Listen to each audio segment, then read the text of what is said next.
across the country. I'm very excited, and I want you to know that we are going to leave this look at the future of the Republican Party to go live now to a hearing of the National Commission on Military, National, and Public Service. Commission meeting at Gallaudet University here in Washington to consider whether the U.S. should institute mandatory military or public service. This is live coverage on C-SPAN 2. Military, national, and public service. The purpose of this hearing is to address an important question. What are the potential needs for a voluntary or compulsory national mobilization? In 2016, the Commission was created amid a debate over whether the requirement for selective service registration should be extended to women after military combat roles were open to women in 2015. Congress charged us to answer two very important questions. First, does our country have a continuing need for a military selective service system? And if so, whether the current system requires modifications. Second, how can we as a nation create an ethos of service and increase participation in military, national, and public service? The first question is the reason we are here this morning. The four hearings we are holding today and tomorrow provide an opportunity to discuss the policy options the Commission is considering with respect to the selective service system and a potential for a future draft. This morning, we will focus on the strategic security environment and potential requirements for elective service and the nation to meet those needs.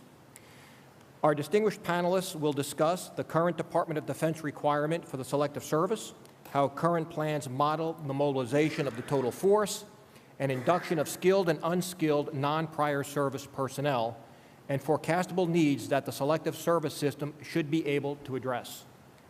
Their perspectives on U.S. national preparedness for major military conflicts, and to what extent future conflicts may pose emergent challenges that the Commission should consider when developing recommendations for a modified selective service system. I hope our panelists will address these items as directly as possible in their oral statements and in their responses to Commissioner questions. This afternoon, we will focus on who will be needed to respond to national security emergencies and how we find and integrate them into military organizations and structures. Tomorrow, we will have the opportunity to discuss who should share the common obligation to defend the nation in a potential future draft. So let me welcome our panelists. The Honorable James Stewart, Assistant Secretary of Defense for Manpower and Reserve Affairs for the Department of Defense. Rear Admiral John Polowczyk, Vice Director for Logistics, Joint Chiefs of Staff. Ms. Lauren DeYoung-Schulman, Deputy Director of Studies and the Leon E. Panetta Senior Fellow, Center for a New American Security. Major General Peter Byrne, Mobilization Assistant to the Commander, U.S. Northern Command. And Ms. Elsa Kenya, Adjunct Senior Fellow with the Technology and National Security Program, Center for a New American Security. Thank you all for joining us today. I would now like to turn to our Vice Chair for Military Service, the Honorable Deborah Wada, for an opening statement. Thank you. Thank you, Mr. Chairman. As the Vice Chair for Military Service, I have the honor of leading the efforts regarding selective service system and the military service for the Commission. But when it comes to the selective service and military service, there's a commonality that the Commission has found. It is understood by a small portion of Americans. We have found that many Americans do not understand the requirement to register or the purpose of the selective service system. And although there is no draft, the selective service is still much in existence and is active, but there seems to be much confusion between the two. Most young men today register for selective service as a secondary process, whether they apply through a driver's license or federal financial aid. In fact, 75% of young men registering is a byproduct of another state or federal requirement. Registering is the law, and therefore if a male fails to register, there are penalties such as not being able to obtain a federal job, financial assistance, or other sorts of federal and state assistance. As you may all know, there was a district court case decided in Texas earlier this year, stating that an all-male military draft is unconstitutional. And earlier this month, the federal court in New Jersey, handling the second court case involving women and the selective service, issued an opinion denying the core parts of the government's motion to dismiss. Previously, the Supreme Court held that the draft registration process in 1981, in Roscoe versus Goldberg, the court ruled that a male-only draft was fully justified because women were ineligible for combat roles. As we all know, that has now changed. And I look forward from hearing Mr. Wasker in our afternoon's panel to address some of the issues that were raised during the 1981 court case. This decision will not speed up the Commission's timeline in releasing our final report. The court's decision, however, makes the work of the Commission all the more important and relevant. The Commission is considering whether there is a continued need for the Selective Service in its current form, whether if any changes should be made, or if it should be disestablished. And when it comes to changes, we are considering policy options that could expand the registration to include women, identify individuals who possess critical skills that the nation might need in the future, call for volunteers in a time of emergency supported by using the existing registration database, or incorporating reasonable changes to identify, evaluate, and protect those who do not serve in the military. And I look forward to hearing from our panelists on these very important issues today. Thank you, Mr. Chairman, and you back. Thank you, Deborah. So before we begin, please make sure to silence any electronic devices, and let me now explain how we will conduct today's hearing. The commissioners have received your written testimony, and it will be entered into the official record. We ask that you summarize the highlights of your testimony in the allotted 5 minutes. Before you, you will see our timing system. When the light turns yellow, you will have approximately 1 minute remaining, and when it turns red, your time has expired. After all testimony is completed, we will move into questions from the commissioners. Each commissioner will be given 5 minutes to ask a question and receive a response. And as the commissioners know, while I am reluctant to gavel down a panelist, I am much less reluctant to gavel down a commissioner. Depending on time, we will proceed with 1 and possibly 2 rounds of questions. Upon completion of commissioner questions, we will provide an opportunity for members of the public who are in attendance to offer comments, either on the specific topic addressed today or more generally on the Commission's overarching mandate. These comments will be limited to 2 minutes. The light will turn yellow when you have 30 seconds remaining and red when time is expired. We are now ready to begin with our panelists' testimony. I'd like to begin with the Honorable Mr. James Stewart. Mr. Stewart, you're recognized for 5 minutes. Well, thank you, Mr. Chairman and Vice Chairman, or Chairwoman. Distinguished members of the Commission, I'm honored to appear here today to discuss mobilization needs of the Department of Defense and the nation in the event of national emergency or war.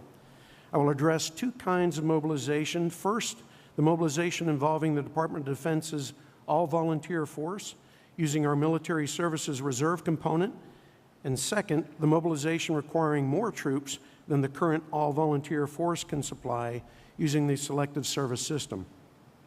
The reserve components of the United States military are an integral part of America's national defense architecture, providing reliable capabilities to our global combatant commands and state governments, with the ability to quickly mobilize in emergency events to provide operational support abroad or at home. The reserve components are vital to executing the Department's defense strategy. The Department's operational reserve model, with one standard of readiness, allows our Reserve and National Guard forces to be interchangeable with the active duty personnel when mobilized. Furthermore, the reserve component mobilization can be tailored to operational needs and structured to meet the national defense strategy. The National Defense Strategy states that in wartime, the fully mobilized joint military force will be capable of defeating aggression by a major power, deterring opportunistic aggression elsewhere, and disrupting imminent terrorist and weapons of mass destruction threats. However, the Department of Defense has no contingency operations or battle plans that envision mobilization at a level beyond the all-volunteer force. Even in the face of sustained conflicts in Iraq and Afghanistan, DoD maintained its ability to recruit and retain a professional volunteer force without resorting to a draft. Some assert that the revolution in military affairs by high-technology weapons and the cyber battlefield obviates the need to mobilize manpower at the rates seen in the 20th century. Nonetheless, the potential for global conflict on the scale of another world war still exists, and every administration since 1980 has made the conscious decision to maintain national registration for selective service as the tool through which Congress and the President would provide additional manpower to the armed forces. and insurance policy, should future threats spark requirements for manpower in excess of those available to the all-volunteer force. Therefore, in the event of a national emergency, the draft may be initiated after Congress passes and the President signs enabling legislation. So let's talk about the Selective Service System and its value to DoD and the nation. First, it maintains a complete registration and classification structure capable of immediate conscription operations in the event of a national emergency. Should conscription be required, the Selective Service System would significantly expand and activate the connections between all Selective Service System locations and Department of Defense components. The Selective Service System is ultimately responsible for the full execution of the conscription call-up, from conducting lottery operations, classifying and evaluating registrations, and ultimately delivering inductees into the military within 193 days from a mass mobilization order for the first person to arrive, and 100,000 within 210 days. The Department supports the continuation of the Selective Service System as an independent federal agency. Since 1973, the Selective Service has maintained complete registration and classification structure capable of immediate operation in the event of a national emergency, and is staffed to immediately reconstitute the full operations of the system, including military reservists who are trained to operate such a system. If the requirement for peacetime Selective Service registration was repealed and a mass mobilization was deemed necessary with an amendment to Title 50, the Department of Defense could assume responsibility for functions currently managed by the Selective Service System. However, the Department has not developed a plan on how it would fully integrate the registration and mass mobilization functions the Selective Service System currently performs. Maintaining the clear distinction between the Department of Defense and the nation's Selective Service System ensures the preeminence of civilian control and has historically been viewed as important to reinforce the public's perception of the integrity of the draft process. The current registration requirement and systems for mass mobilization are designed to provide a fair and equitable process by which individuals are generally conscripted as untrained manpower without regard to their individual skills or abilities. Removing the clear Department of Defense and Selective Service distinction would require significant thought and effort to counter the specter of an unfair and inequitable draft raised by accusations of targeted mobilization.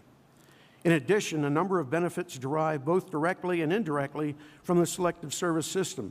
In a direct way, the Selective Service Registration Database provides valuable military recruiting leads, 75 to 80,000 a year. In a more indirect vein, registration reminds America's youth of the importance of military, national, and public service, and the existence of a draft service serves as a critical link between the all-volunteer force and society at large. Finally, the Selective Service is both a symbol of our national will and a deterrent to potential enemies of the United States. Given that we do not know precisely what the demands of the future conflict will place on the Department of Defense or the nation as a whole, it is imperative that we have all mobilization options available to overcome any national emergency or threat we face. The Department is committed to sustaining the all-volunteer force that has created the most formidable fighting force in history, able to handle all current threats. However, the Selective Service System is invaluable to safeguarding and ensuring that a mass mobilization, if necessary, will remain both flexible and scalable to adapt to the volume and immediacy of any national defense requirement presented. And for approximately $23 million a year, an inexpensive insurance policy. Thank you for the opportunity to speak to you today, and I look forward to continuing our conversation, answering any questions you may have. Thank you, Secretary Stewart. Admiral Polowczyk, you'd be next. Hi, good morning. Chairman Heck, Vice Chair Wada, Honorable Commissioners of the National Commission on Military, National, and Public Service. Thank you for this opportunity to present the Joint Staff perspective on how the U.S. military mobilizes in the event of a national emergency. I have provided the Commission 11-page written testimony for the record. I'd like to take just a few moments to highlight what I provided you in writing. The chairman of the Joint Chiefs of Staff has been designated as the global integrator. In this role, he provides military advice to the Secretary of Defense on how, when, and where to use the joint force in long-term strategic competition with China, Russia, while also mitigating the threats of states such as North Korea and Iran. The chairman, supported by the Joint Staff, focuses on countering trans-regional all-domain threats today and into the future. Based on these threats, the Joint Staff conducts globally integrated planning through readiness reviews. These reviews layer the simultaneous global requirements to defend the homeland, respond to the national emergency, and deter opportunistic adversaries in other theaters. These plans include large-scale mobilization that rely on existing legislative authorities to expand access to reserve and the Guard components capacity, as well as the Defense Production Act that expands access to commercial transportation, sea lift, airlift, industrial capacity, communications infrastructure, and other resources in coordination with other U.S. government agencies. The plans we have developed are resource-informed. We have not assumed force expansion via the selective service system or conscription. However, these are models to expand the U.S. military in the event that the all-volunteer force is not sufficient to meet the national need. Our joint force is ready to fight tonight, but we must acknowledge that national mobilization might still be necessary depending on the level of response required. Thank you. Thank you, Admiral. Ms. Schulman, you're recognized for 5 minutes. Chairman Heck and honorable commissioners, thank you so much for having me today. My testimony today lays out my views on what I see as the modern purpose of the American Selective Service System, and with the question of whether it still works to that purpose. It has a brief examination of the modern debates around the draft that tend towards using the draft as a band-aid solution to present civic challenges in American society. Considers present and future national security challenges and whether the United States has adequately prepared to prepared for them to prevent a national emergency, and includes some general recommendations and comments on proposals under consideration by the Commission. So, as you all know, I will reiterate for the audience, the original purpose of the Selective Service System was to ensure an adequate armed strength for the armed forces and reserve components, and to share the obligations and privileges of military service generally in accordance with a selection system that is fair and just. In my view, it's important to consider what has changed in American politics, in its foreign policy management, in its economy and its labor market, and its public engagement on national security matters before assuming this is still a reasonable mission to undertake. Changes like that include America's commitment to and substantial investment in an all-volunteer force, its large defense budget and frequent touting of the military as the most effective military ever fielded, its engagement in a wide range of armed conflict over the past 4 decades without turning to conscription, the fact that parts of the military have grown far more technical, specialized, and in need of highly regular training, and that the fact that vital components of the American economy have also grown more technical and highly specialized, as well as more globally interconnected and interdependent. In my view, several of these factors have significantly raised the bar for application of the draft in anything but in a pretty significant, potentially unforeseen national emergency. That being said, I think the general purpose of conscription in this modern American context remains to transfer labor and productivity from the civilian sector of the economy to the state for national security purposes, because the national security demand for these contributions is judged to be higher than what it displaces. And there is no faster, more effective, or more economical means. That's a pretty high bar. What is rarely explicitly mentioned in discussions of the draft is that the resulting burden of competency on the state to faithfully prepare for any national emergency or any range of national security contingencies, that such forceful transfers of labor remain highly unlikely or unnecessary. The burden on the state might include to man, train, and equip its armed forces, to keep them in a state of readiness appropriate for any security environment, to generate the intellectual and operational innovations necessary to deter and, if necessary, defeat an adversary, and to maintain within its national security apparatus the expertise necessary to understand and generate sophisticated hedges and responses for future security challenges. This high bar for the use of conscription also assumes that the United States has, in the event of a national emergency, attempted to enlist more allies to its cause, to employ private security contractors to meet security demands, to transform its military to generate more manpower, and to simply enlist more troops. So there's a lot of steps of homework that need to be undertaken before you could think about the potential of conscription. But because conscription leverages the power of the state in the most extreme ways possible, citizens are justified in expecting that the state competently and responsibly exhaust all of these options before it turns to a selective service system, and then only in a true emergency. But because of this high bar, many scholars judge that the present selective service system is potentially unsuitable to such an unpredictable national emergency. The nature of the gap between the present all-volunteer force and the requirements for any future crisis, as others have discussed and will discuss, is completely unknown, and I think we should have humility in trying to design a system that is actually going to meet those requirements effectively and efficiently. Those gaps might include the extreme lethality of a future conflict, the demanding rotational schedules of any future conflict, requirements for high demand or low density skill sets, or the question of whether or not the selective service system can actually provide manpower for those requirements without displacing unique or urgent civilian labor inputs or generating significant political and economic pushback. Because the selective service system is in concept tasked with doing exactly that, but has not been tested to do so, particularly in a great power conflict, and a lot of experts, like folks you're going to hear from today and later, don't believe it is really well set up to pursue that mission. Because it's not well set up to pursue that mission, many folks have examined whether or not there are other missions the selective service system might undertake, whether it be meeting challenges in civil-military relations, such as making the United States military more representative of the American people, or to lessen support for current wars and increase America's skin in the game for present conflicts, or to bring into the U.S. military a broader set of, or a more highly technical set of skill sets or that are not easily acquired within today's military. I think those are all laudable missions, and I understand the intent behind those desires. However, I think that there are many other policy remedies that are available to that, and that conscription should be used purely for the purpose that it was designed, to bring in manpower in national emergencies when there is no other possible remedy to do so.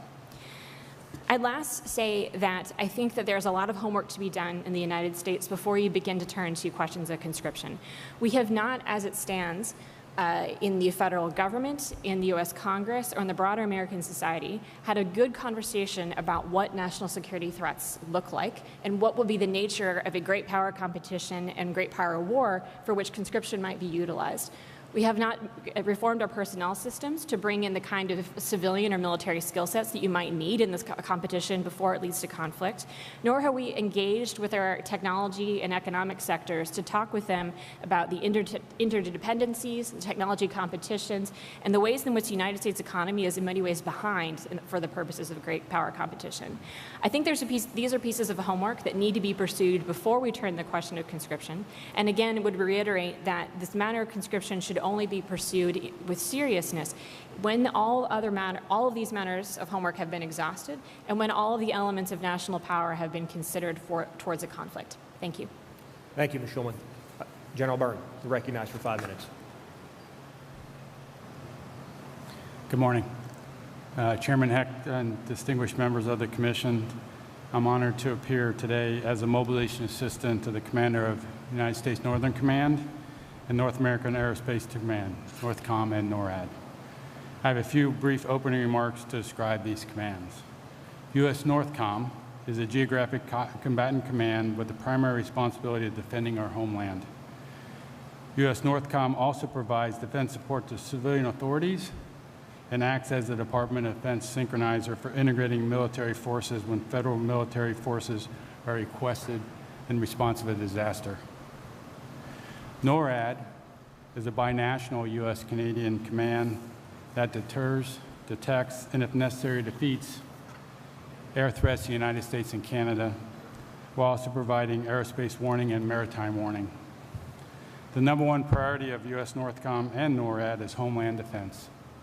And that mission will only grow more complex as our adversaries field increasingly advanced technologies designed to hold our nations and citizens at risk. Deterring threats to the homeland and assisting citizens in the aftermath of disasters is dependent on whole-of-government cooperation and collaboration, and on dedicated and capable public servants at all levels. These whole-of-government partnerships and relationships enable national leaders to act and respond to the needs of their nations. U.S. NORTHCOM and NORAD remain focused on our current responsibilities as well as future challenges of the nation. Meeting our no-fail mission requires a deep bench of dedicated military and civilian professionals with a wide variety of skills, experiences, and expertise. As such, it is essential that our nation continues to expand the pathway to national service. I look forward to our discussion today and appreciate the opportunity to support the Commission's important work on promoting military, national, and public service. Thank you. Thank you, General. And Ms. Kenya, recognized for 5 minutes. Thank you. I'm honored to have the opportunity to testify before the Commission. This morning, I'll first provide an assessment of the strategic challenge that the People's Republic of China presents as a great power rival. I'll then discuss considerations for American approaches to national mobilization in light of this challenge. The Chinese People's Liberation Army, or PLA, is undertaking historic reforms to increase its capability to fight and win, while also concentrating on improving the quality of its officers and enlisted personnel, as well as the realism of its training. Xi Jinping has called for the PLA to become a world-class force by mid-century, perhaps equaling or even surpassing the U.S. in the process. Chinese military power is starting to go global, including a new base in Djibouti. The PLA is also actively advancing its space, cyber, and electronic warfare capabilities.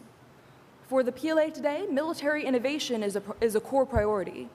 Chinese leaders and military strategists recognize artificial intelligence as a strategic technology that could change the form of future warfare.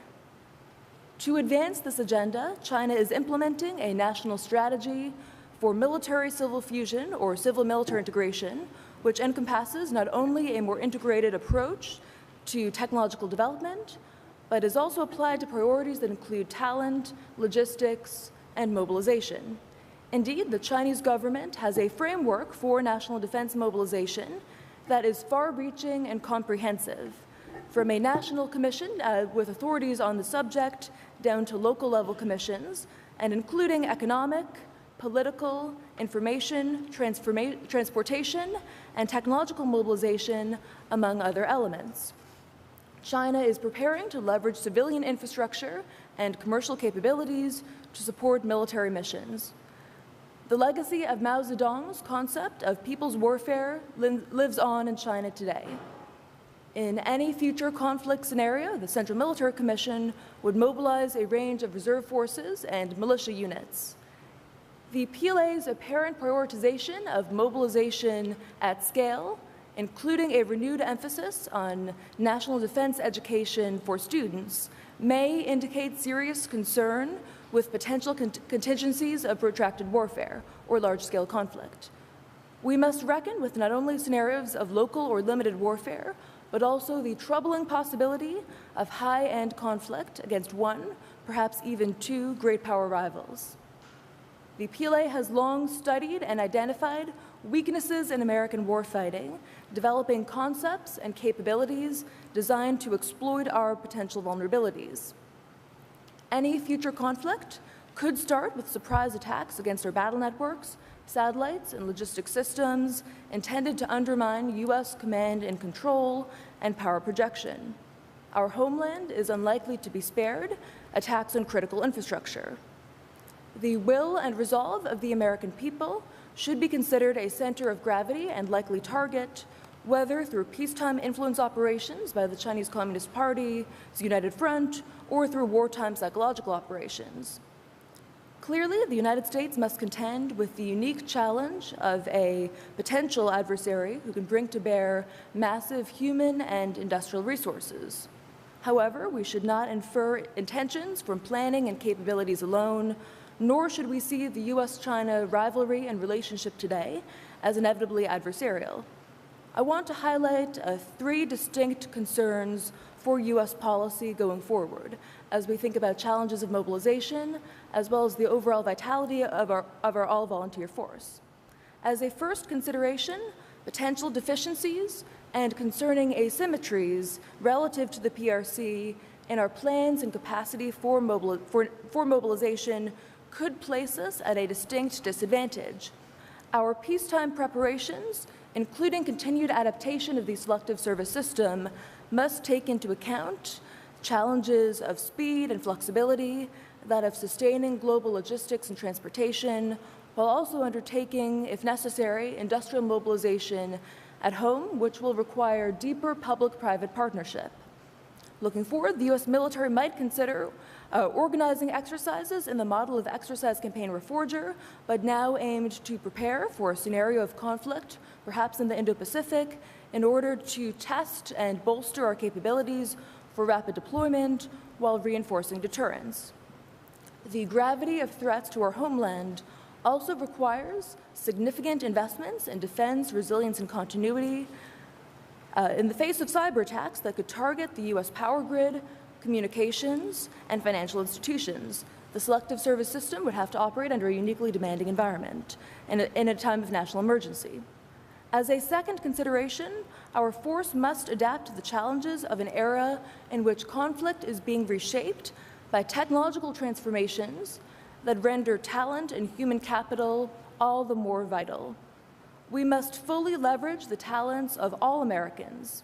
Among our greatest strengths as a nation and that of our all-volunteer force is and must remain our diversity and inclusion, our welcome to all those who love this nation and are inspired to serve it. In this regard, we have and should sustain a critical comparative advantage relative to the People's Republic of China, despite its sizable population. Today, too many Americans who may aspire to serve still tend to be overlooked, disqualified, or even excluded. The full and equal participation of women throughout the military, including in the selective service system, should be recognized as imperative going forward. The ongoing implementation of a ban excluding, even discharging, transgender service members not only is wrong, but also wrongly deprives the U.S. military of their talent and dedication to service in ways that may undermine morale and present readiness.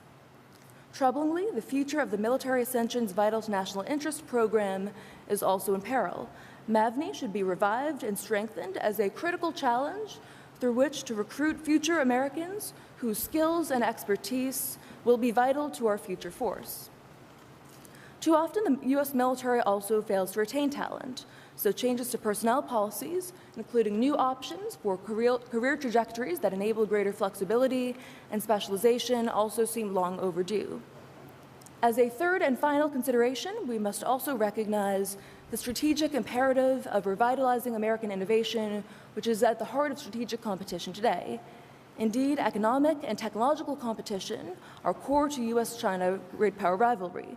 American mobilization for peacetime competition is equally imperative and will require pursuing our own national rejuvenation through investing in such core priorities as science, education, and infrastructure. Thank you, and I look forward to your questions. Great. Thank you all for your testimony here this morning. We'll now enter into the period of commissioner questionings. I'll put myself on the clock for 5 minutes. Secretary Stewart, I appreciate you listing out the reasons why the Department of Defense feels that the selective service system is a low-cost insurance policy.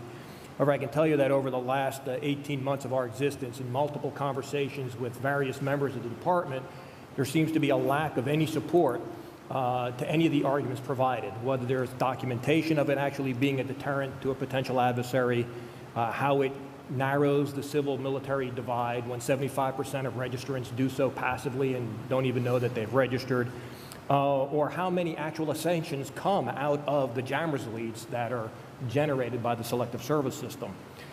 In addition, in 2012, the GAO recommended that DoD update their requirement for selective service, which is, as you mentioned, currently that the selective service system provide 100,000 inductees to MEPS by day 205. PNR agreed to update that requirement back in 2012, aiming to have it done by December 2012, but failed to do so.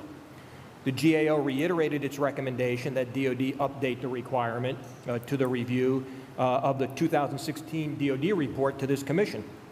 DoD again concurred that it should update the requirement. Can you tell us what is the status of that review for the requirement for selective service? When do you expect it to be complete? And do you have any preliminary results or conclusions that you might be able to share with us this morning? Yes, sir. 2017, the report was sent to Congress. So that report actually has been done. In fact, I have it in front of me here, and I was referring to it as you were speaking. Some of the key factors that we mentioned in it was that with this particular report, there are direct benefits and some indirect benefits, and I think I mentioned it in my comments associated with the selective service. It provides timely fulfillment of military manpower in a national emergency, and that database that we talked about in our statement has provided us with a lot of leads for our recruiting service, 75,000 to 80,000 a year. So it has been a direct benefit. In the indirect benefit, in the report, we basically pointed out that it reminds our youth of the importance of military, national, and public service. And it's a link between the all-volunteer force and the public at large.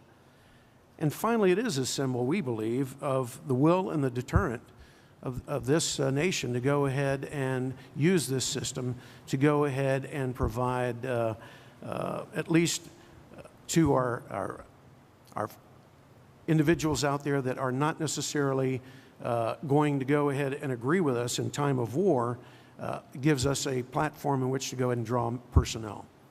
I appreciate those pieces that came out of that 2017 report, but it didn't answer the question that GAO specifically asked, which was what were the manpower requirements that DoD would have for its selective service system to update that? And as you mentioned, yes, you get 75 to 80,000 recruiting leads, but yet DoD can't say how many people actually assess out of those leads. And again, going back to the issue of being a connection between the military and the civilian population, especially amongst those required to register at 18 years of age, 75% of those that register do so passively when they go to get a driver's license or fill out their FAFSA form for financial aid. So when we ask, how can you demonstrate that it's helped to narrow that civ-mil divide, there hasn't been any response that proves that point. So I was wondering if, one, is there a potential point where we will see the reviewed and updated manpower requirements that GAO recommended, and whether or not there's any support, concrete support, to those direct and indirect benefits that you've listed? On the first point, as far as manpower needs, I believe we actually, in the report, addressed that issue. We talked about 500 reserve officers, 1,500 military retirees would be recalled, 700 state resource volunteers, and 6,500 newly hired federal employees would be needed to go ahead and do that. As far as the others, you're absolutely right. That's work that we need to do to go ahead and quantify that we're actually getting those leads. And I know that our MEPS personnel out there are basically going ahead and interested in that as well, particularly all their services as well, as far as those leads and how they're basically impacting their services. Right. I appreciate that, and I think we still have a difference in what the GAO was asking, and I'll follow up perhaps in the second round or offline. Vice Chair Wada. Ms. Shulman, one of the historical roles of the draft, excuse me, was to expand the military, particularly the Army, through conscription. In doctoral terms, they would call it total mobilization. In your view, is the draft or draft mechanism for the purposes of expanding military end strength in the response to a major conflict still a necessary component of U.S. national security, given the evolution of the all-volunteer force since the Cold War? Short answer, yes. And that goes back to what I was saying in my public statement, but also say in my written statement, in the sense that there are and will be national emergencies in which the all-volunteer force will not be sufficient to meet there may be national emergencies in which the all-volunteer force is not sufficient to meet the demand of whatever conflict we are engaging in. All that being said, I think that any attempt to actually predict exactly what those national emergencies may be and try to describe them in great detail such that you might be able to say, here's exactly how the selective service system should operate and here's exactly the sort of people that we would require at that time, it's folly because that's sort of the purpose of our all-volunteer force right now is to prepare for possible known contingencies. That does not mean, I believe that the all-volunteer force is sufficiently resourced or sufficiently intellectually invested in some of the challenges that it may face in the next 10, 20, 30 years. There's still work to be done in those areas. However, I think that having the opportunity to bring in other means of personnel in terms of mass conscription is an option that the United States will need to have now and in the future. I don't believe that it stands as the deterrent that it is described as. I don't believe that it stands as the link to the American people with the all-volunteer force and a means of civil relations. Its sole purpose is to bring in personnel in a time of national emergency that we cannot easily define, otherwise we would be preparing for it in a way that the all-volunteer force is tasked with. Okay, thank you. Admiral Polowczyk, my apologies. From the Joint Staff perspective, is the 205 days, given Ms. Kanya's statement that we need to be speedy and flexible in our response, sufficient enough to meet the potential needs that Ms. Shulman had mentioned in case of a future national security requirement? I'll save everybody. Polowczyk. Sorry. It's a good Irish name.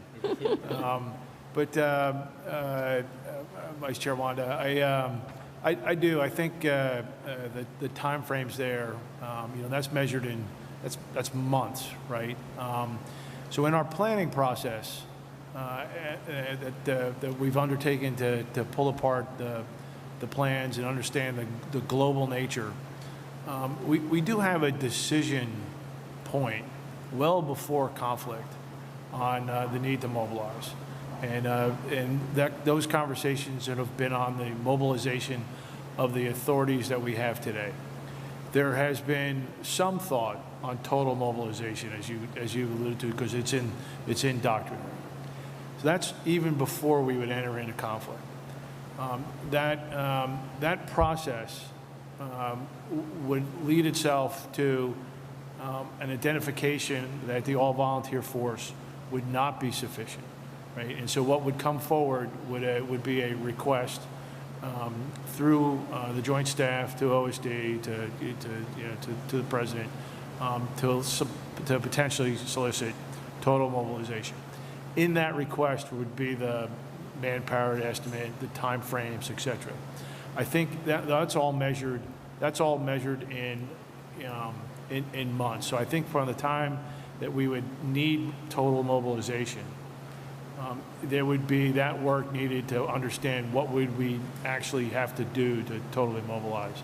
So 205 days, I'm familiar with 193 days into the MEP stations, right? I think that gives us some ability to plan.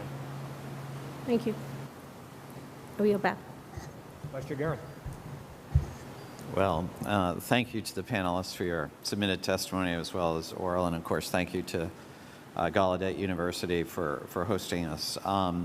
Ms. Shulman, maybe I could follow up with you. You highlight in your submitted testimony the importance of this national conversation between the United States government and the American people on the future security threats that our nation may face. I'd be very interested in what you would commend to us to be thinking about, other than declassifying the national defense strategy or additional congressional conversations.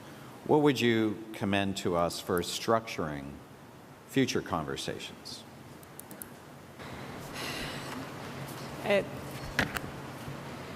I could give you my fantasy curriculum for the entire, K through 12, but I'll set that aside and perhaps submit that in written testimony. So I think just to narrow down my recommendation, I think that Congress can play a vital role in this conversation in a way that the executive branch is perhaps not motivated to do, and the private sector and the public sphere are not necessarily set up well to do. Whether it be by having changing congressional oversight of foreign policy matters from one-off hearings on Syria, North Korea, all of which are vital issues, to having a series of things where they're investigating a long-term challenge to the United States, like China, over the course of multiple weeks with multiple rounds of witnesses around the country and involving not only key experts from the think tank world, where I come from, but also the technology sector, teachers, students, firemen, people who around the country who are not thinking on a day-to-day basis that China is our greatest threat. They may be not be thinking of China at all. To the degree that they do, they may be thinking that I like to have cheap iPhones. If we truly believe as a national security elite that China is the greatest threat to the American people or to our national security interests right now, I don't in any way, shape, or form believe that this belief is held widely outside that national security elite. It is certainly not held by Google, Facebook, or a lot of other technology sectors that are bringing innovation into our economy. It is not widely understood in our Congress, and it is not widely understood in our academic sphere. Those conversations need to happen on an ongoing and continued basis and need to be subject to the pushback of those who would disagree. I think absent bringing that kind of conversation into the American people and American public right now, if we had a national emergency in 5 years such that the United States believed that they needed to turn to mobilization, even just of the all-volunteer force, there would be skepticism amongst the American people of for what purpose, to what end. This is going to disrupt our economy in a way that is going to be highly harmful. And what is our skin in the game for this that is not that is not consistent with what the American national security elite believes of the China threat? Thank you. Mr. Allard. Thank you, Mr. Chairman. Oh, sorry, big pardon.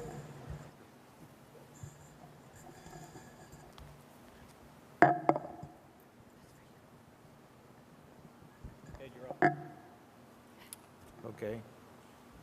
Thank you. Appreciate the time of the panelists and your service to our nation. Thank you very much. Secretary Stewart, as you are very much aware, the Military Selective Service Act requires a period of time for conscripts of 24 consecutive months. There are people who are presently serving or those who may volunteer to serve. How would you recommend that we modify that requirement for the conscriptors? So, sir, just like the reserve components, we can go ahead and tailor that. And so, if necessary, whatever the operation is, we can go ahead and scale that. The nice thing about the selective service is it's scalable and flexible. And very similar to the reserve components, it's flexible and scalable, so whatever the requirement is and the duration of whatever it is the operation is, you can go ahead and set up a time frame for that particular individual for that duration of that operation. All right, thank you. Thank you very much. And the next question I have is for any of the panelists that would like to respond. What do you think is the likelihood, given historical precedents, likelihood of us ever having to utilize the draft?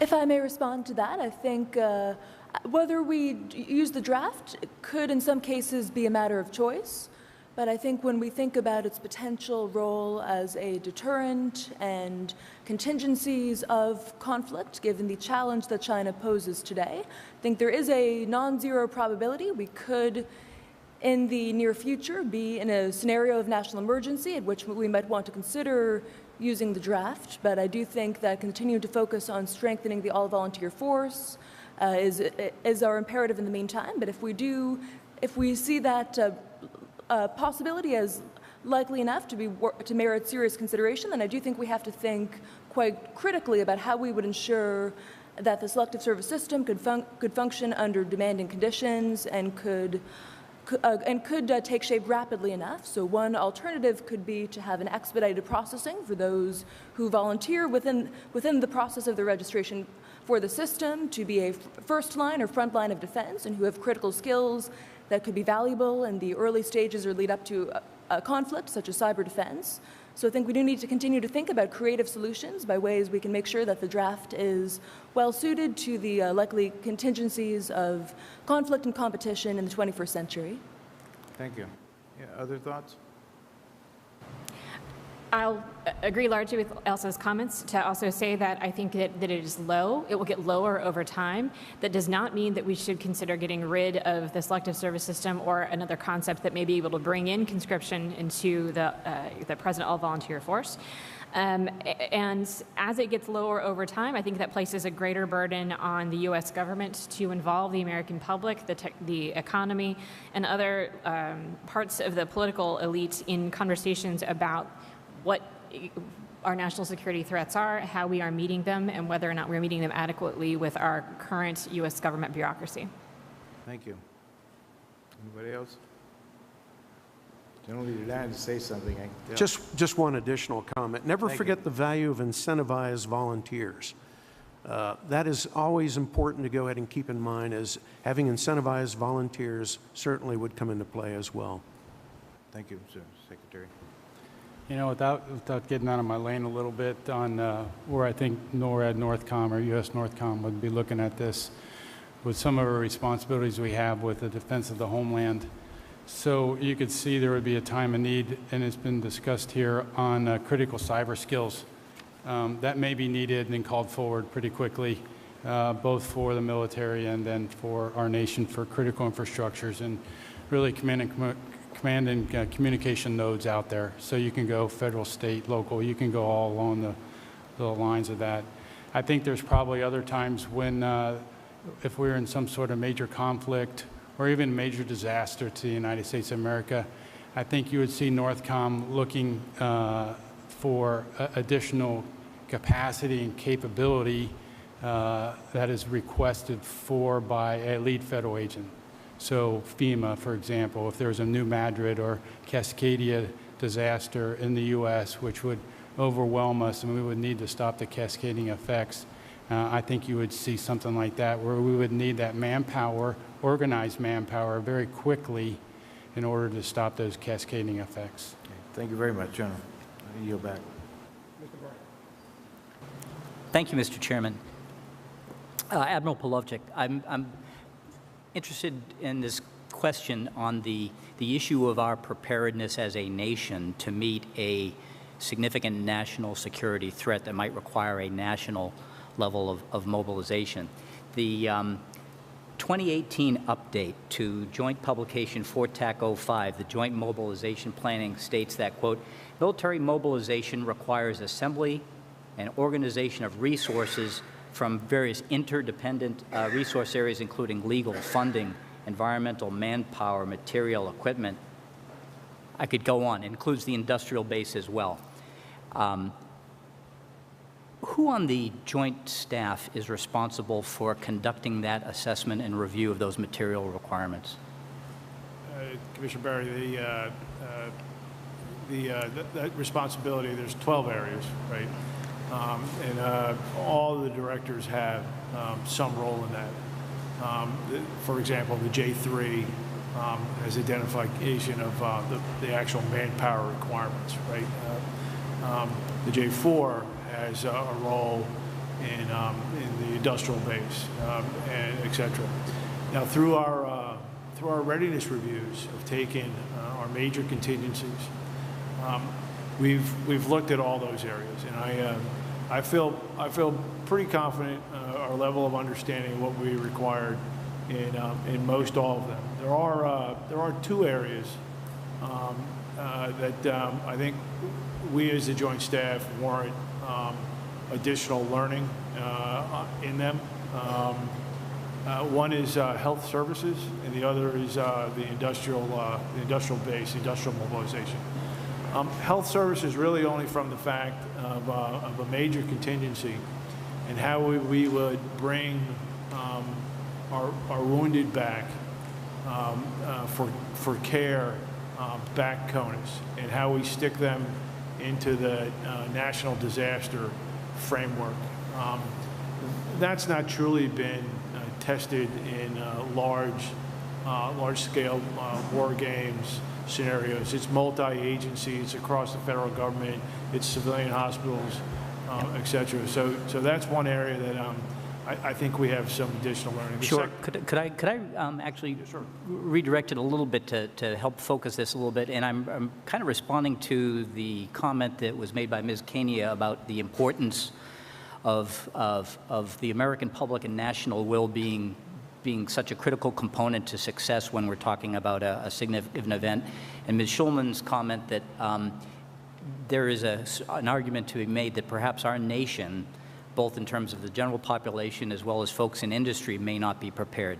I think also of the recent experience with the Project Maven situation, where Google employees who would have been working on the defense contract for that indicated their lack of support to pursue and to have their company working in support of a national security project. When you think about the critical requirements that the nation has, the speed of action, and the authorities that exist under the Defense Production Act, do you believe, in your professional view, that our nation is adequately prepared to execute a national mobilization in response to a significant national security threat? Yeah, so let me get to the industrial base piece. That's the area that really concerns myself and the J4. The chairman has asked that we work with industry.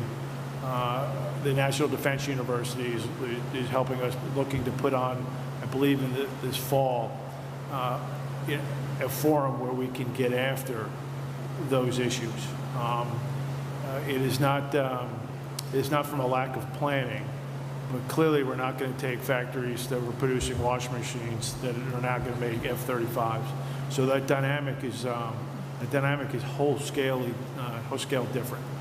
The second point I would make is the thought that we would go to total mobilization, right? That's a congressional decision, right? And so you would have that national conversation. So I think you would address in that forum, you would address the national will.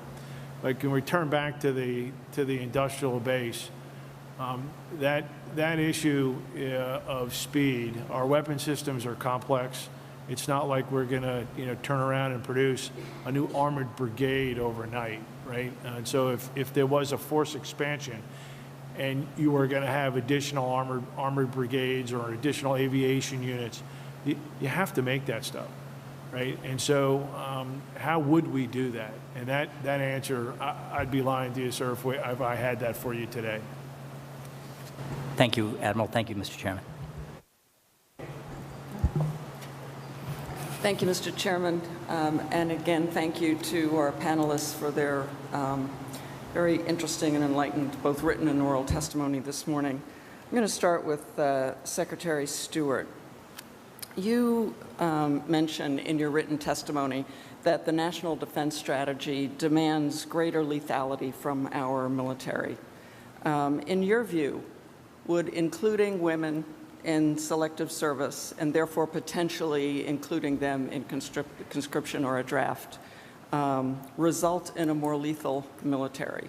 And I'd appreciate you explaining your answer. Okay, so as you know, all career paths are open to women within the military. So we basically are looking for standards. As long as those individuals meet standards, then we basically are open to them.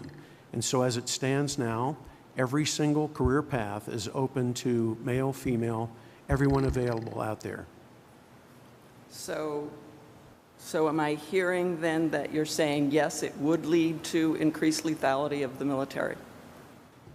It is already. Okay, thank you. My next question is actually for anybody that wants to answer it. Ms. Kania, you mentioned in your testimony that our other major competitors are very capable of disrupting our technologies, and that particularly some of our day-to-day technologies that we all rely on so heavily. Currently, part of our military mobilization, particularly for our reserve forces, uses cell phone cell phones to contact people when they're going to mobilize. So how can we make, and what strategies do we need, or what do we need to think about to make our mobilization efforts less vulnerable to our adversaries? Chinese military strategists have highlighted that in future conflict, they anticipate there will be no clear distinction between the front lines and the home front. So I think we do have to confront seriously that those risks that our critical infrastructure could be in the crosshairs, and that the level of disruption that could cause might impede with the process of mobilization in some respects. And the Chinese military thinks about conflict as occurring across a spectrum rather than as a clear binary between peace and wartime. And in that regard, peacetime preparations, including potentially developing accesses that could disrupt our communications, but whether in military networks or in those requisite for the American economy and society, and communications in support of mobilization, I think it'll be important to ensure resilience, have redundancy, and have potential alternatives if there were a scenario where communications were interrupted. And when we're talking about future threats and challenges, as well as opportunities such as 5G today, I think that's when we do have to think very seriously about our supply chains, about the whole process of managing our critical infrastructure and trying to mitigate risks to the full extent possible, and also be prepared and anticipate that if there were to be major cyber attacks undertaken against the American homeland, we'd have to be prepared for a rapid response. And that would also be a question of fully leveraging the cyber national mission forces, as well as potentially augmenting them through voluntary efforts, perhaps from local level units, or even leveraging the talent and capabilities of those working in American technology companies. So I think we'll never be able to eliminate that possibility, but we can think about mitigating and managing risk to the fullest extent possible. Thank you. General Byrne, Admiral Polowczyk. If I could help answer that for a little bit. So we've spent some time with the Joint Staff thinking through that issue, and I do believe my panel member here characterized both China and Russia have strategic campaigns to disrupt those types of things. So we are going to have to deal with them. So the homeland will be contested, and so we've taken a look at how we project power. And our commercial partners are key to that, Kraft, Visa. We've had classified sessions with them to describe what we mean by contested environment, so we have shared understanding. And the work that we are doing is all about redundancy and resiliency. There are also some authorities that we do not have today for our cyber area. Working off of the DoD networks, right? Those authorities are not in place. So even if we wanted to do something to protect our commercial partners, other industries, we'd have to go ask for those authorities. That came highlighted here, I won't say recently, but in either our planning efforts and our war games and exercises. The chairman specifically asked the Joint Staff to start working on how we would ask for those authorities to that. So I would recommend that in this forum for the selected service, that I really do think you need alternate means. I know in the logistics area, people don't like to talk about this, but I routinely say that, hey, we need to figure out how to do this without any IT, and unfortunately, we are working to those levels of details. Thank you. Thank you. Thank you to all the panelists for joining us today, putting thoughtful energy into your testimony and to give us your time today. We really, really appreciate it. I want to hit this question of will. We talked a little bit about, whether or not Americans would have the will for some sort of a mobilization. But let me flip the lens. Ms. Kenya, you talked about the way the Chinese strategists think, and especially the way the PLA is thinking about potentially full mobilization, full kind of war. Can you elaborate a little bit, or maybe clarify for me? In a society with at least 2 generations of only children, is there any thought to whether the Chinese will to send all their only children into an all-out war would actually be there if that time were to come? Thank you. That's a great question, and I think it is important to recognize that although China does have certain strengths as a competitor, they also do have weaknesses, and long-term challenges in terms of demographics are among them. And I'd say that we don't have a clear sense of exactly how the level of tolerance for casualties, for instance, that Chinese military leaders might have. Say that there is great concern on their part regarding concerns of political or psychological mobilization, including, would expect massive campaigns in terms of propaganda. There have been ongoing efforts in patriotic education and new development of curriculums for national defense education to be implemented across Chinese universities. I think that there is certainly a likely concern on their part, and even in cases where there have been natural disasters or emergencies in China and accidents that have deprived families of their only children, there has been a huge backlash against the government in the aftermath of those tragedies. So I agree that I think we have to recognize that that questions of will matter on both sides, and as we've seen the vulnerabilities in our own open information ecosystem that can place us uniquely at risk, it's clear that Chinese leaders recognize they also face challenges in terms of public opinion and are devoting great attention and efforts to censorship, propaganda, including experimenting with new techniques for monitoring public opinion to enable rapid response if there were to be any potential unrest or resistance. And I think these sorts of ongoing initiatives would only be redoubled in a time of national emergency in which Chinese leaders were trying to mobilize a whole-of-nation response. Thank you. And so given that sort of scenario, I'm asking Ms. Schulman and Admiral Polowczyk, back to the issue of deterrence and whether or not having a selective service system whereby the message to our potential adversaries is that Americans would be all in. Can you comment a little bit about whether you think that theory is a powerful one or not? So I'll just comment briefly. I think it is only a powerful theory if the United States government has done all it can to, first of all, prepare itself absent turning to the selective service system, but then also prepare itself to potentially be able to absorb the manpower or technical skill sets that it might need in a possible conflict. On that first point, there is an enormous unmet requirement for highly technical cyber talent, technology talent, and a range of other talent, on top of there being an unmet demand for service amongst young people. We haven't figured out how to match those. People want to work in government, they have highly technical skills. Government has not figured out how to hire them or retain them at a level that is actually going to be useful. That part itself, that's already a concern about our national security policy. In a national emergency, that is not going to change. That we may be able to conscript people with high levels of talent. We may not be able to utilize them in ways that are terribly effective, absorb them into our national security system, or even just like in a basic, you're trying to expand the Army. We don't presently have the capacity to be able to absorb a large amount of manpower in the Army at the levels that you might need in that sort of competition. I know that's something that others can speak to in greater detail.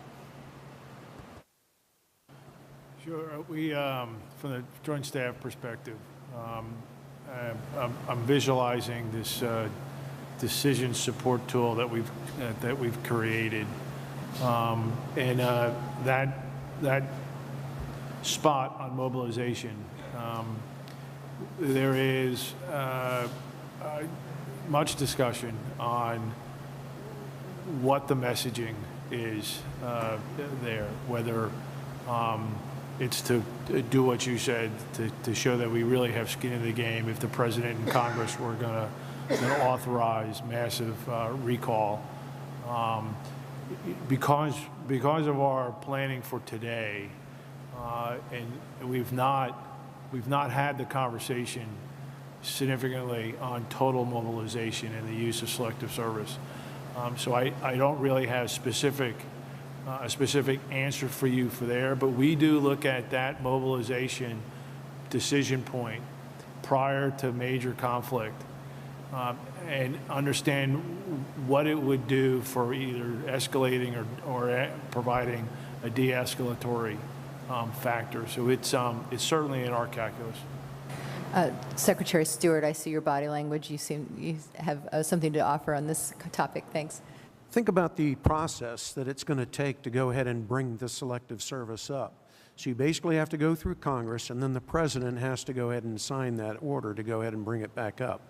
So there's going to be a discussion nationally.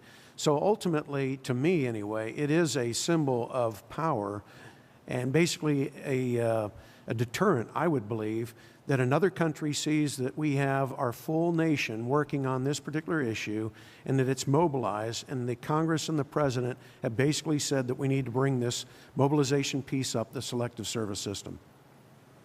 Thank you. I yield. Thank you, Mr. Chairman. Thank you all for being here, and also to the university for hosting us. Ms. Kania, I wanted to follow up on Ms. James' question about critical infrastructure. You said the next conflict could begin with attacks on our critical infrastructure. Is it fair to assume that the selective service system, the selective service database, would be a point of attack? I'd imagine that it could be a target that, in those sorts of contingencies. So I do think that how we secure that data and prevent it, for instance, from being corrupted should be a critical concern, since it's not simply a matter of data security and the potential for targeting of those in that data by adversary intelligence services, for instance, if the information were to be compromised. But we could envision, if we were in a scenario where we had to leverage the selective service system and we were to find that the information within those databases had been in some way compromised, addresses changed, names and information scrambled in a way that made it difficult to use, that in and of itself could be a source of vulnerability. So I do think that recognizing that data is a strategic resource and also a likely target is important to keep in mind when we're thinking about the range of cyber challenges that we could confront in future contingencies. In that respect, does it make sense to, would it be helpful to have one database or split that out into multiple databases and create redundancies, as you say? Increase the budget for IT and security? Imagine that, I'm not familiar with the specifics of the current management of that database, but I'd imagine creating greater redundancies, perhaps even hard copies as backups if need be, and further evaluating and investing in the security of that database could be a vital first step to mitigate the risks that we could see a compromise or corruption of the information within it, which, as we've heard, would be vital to mobilization potentially in some of these scenarios of national emergency. And I'd add that I do think when we think about this system and capability as a deterrent, we have to recognize that it would have to fit within a broader framework of national mobilization, including industrial mobilization, for the system as a whole to have that desired effect on the calculus of our potential adversaries. And that I wanted to ask you as well, and Ms. Schulman, please. You've spoken about, and many others have, the quote-unquote changing nature of warfare, with a greater reliance on technology. But does that negate the need for ground combat, ground security, massive numbers of individuals who can do lower skill type tasks? I think the answer would depend on the contingencies we're envisioning. And I think in certain scenarios of high-end conflict, we could see much greater employment of unmanned and autonomous systems in future warfare. But at the same time, we also, as we've seen with recent and ongoing engagements, there also will likely be a continued need for ground combat. And I'd add all in all that I think as technology transforms the character of warfare, the human element, and the demands for talent will become all the more vital and all the more critical, including because even for concepts of human-machine teaming, you need improvements in training and the technical proficiency of personnel across the board. So I think that we should recognize that there is a possibility, albeit a slight one, that we could need the large numbers of individuals to be mobilized through the selective service system, but I do think we could explore options for a voluntary addition to that program where those who have these critical technical skill sets that are most likely to be required in the lead up to a conflict could opt to be preferentially or expedited in their mobilization in ways that could enable them to provide more frontline support. So I think we have to be able to prepare for a range of options and potential contingencies and recognize that with advances in technology, the demands on human talent will only grow, but we also have to envision scenarios in which our technology is degraded and our dependency upon it could become a source of vulnerability as well. I would just add something that you've probably heard many times in this commission, that our ability to predict what future conflict will look like has been a total failure in every part of history, because it usually misses the fact that politicians and senior leaders with political backgrounds are making the choices about when and where we go to war, not only on the American side, but also amongst our adversaries. Our adversaries study our weaknesses just as we study theirs. They know that if they pursue against us a long-term war of attrition that is eventually going to rely on multiple rotations, particularly of ground forces, that's going to be a weakness for us in many ways, as it would be for a lot of other powers because of the nature of our present all-volunteer force. So I would love to be able to say that a future American political leader will not turn to major deployment of ground troops in order to fight a major combat operation with a great power competitor. I don't have a sense of what that future security environment will look like in such detail that I will be able to feel confident making that statement, nor do I have a sense that our future political leaders will have the responsibility to see that that is not a useful exercise of American power. So we can make these predictions, but we can't actually say that this is actually how it's going to work in the future.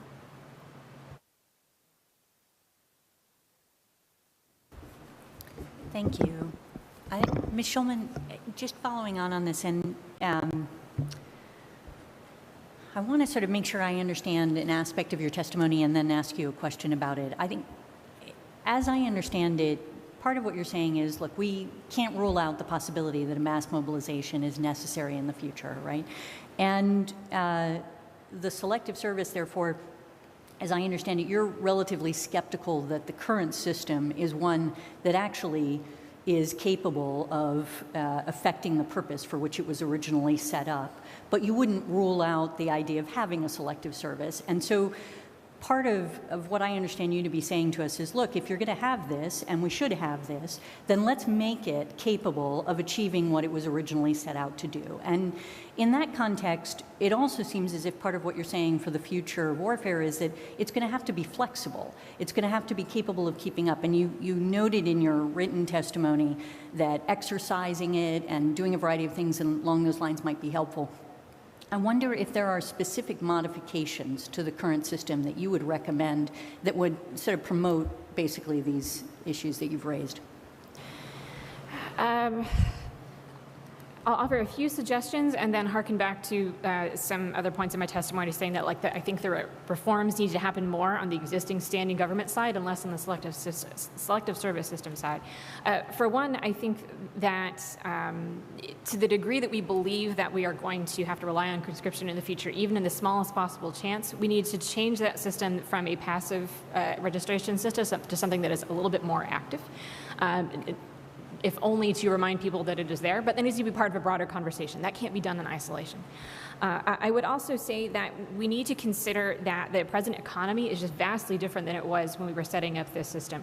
To be able to judge whether or not somebody can move from they're a college student or maybe a college student or an 18-year-old and go into a soldier role, that's one decision. To be able to judge whether or not you can take somebody from Google in a highly technical position and move them over to a cyber warfare position, that's a really different kind of decision.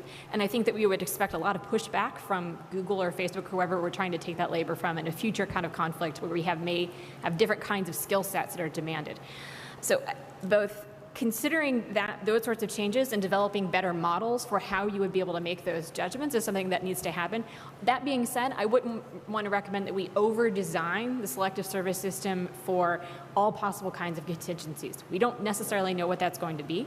What we need to get better at is on the side of the present national security government is thinking through what are the current requirements that we have for national security, and are we actually hiring and retaining and developing this kind of skill sets that we might need in any future contingency, whether or not you need to turn to the draft or not.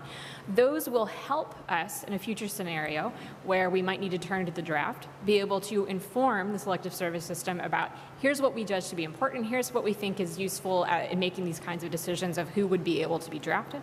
And here's how we would actually utilize them in that kind of future contingency. So I'm hesitant to say, please reform it in exactly this way, because I think those reforms will vary based on the scenario. But your point about exercises is vital, not only for the purpose of testing the system, but also just exposing the American people to this is what this looks like and this is how it would work. Your feedback, to include your criticism of that, is more welcome, and this whole commission has been a useful exercise in doing so. Thank you.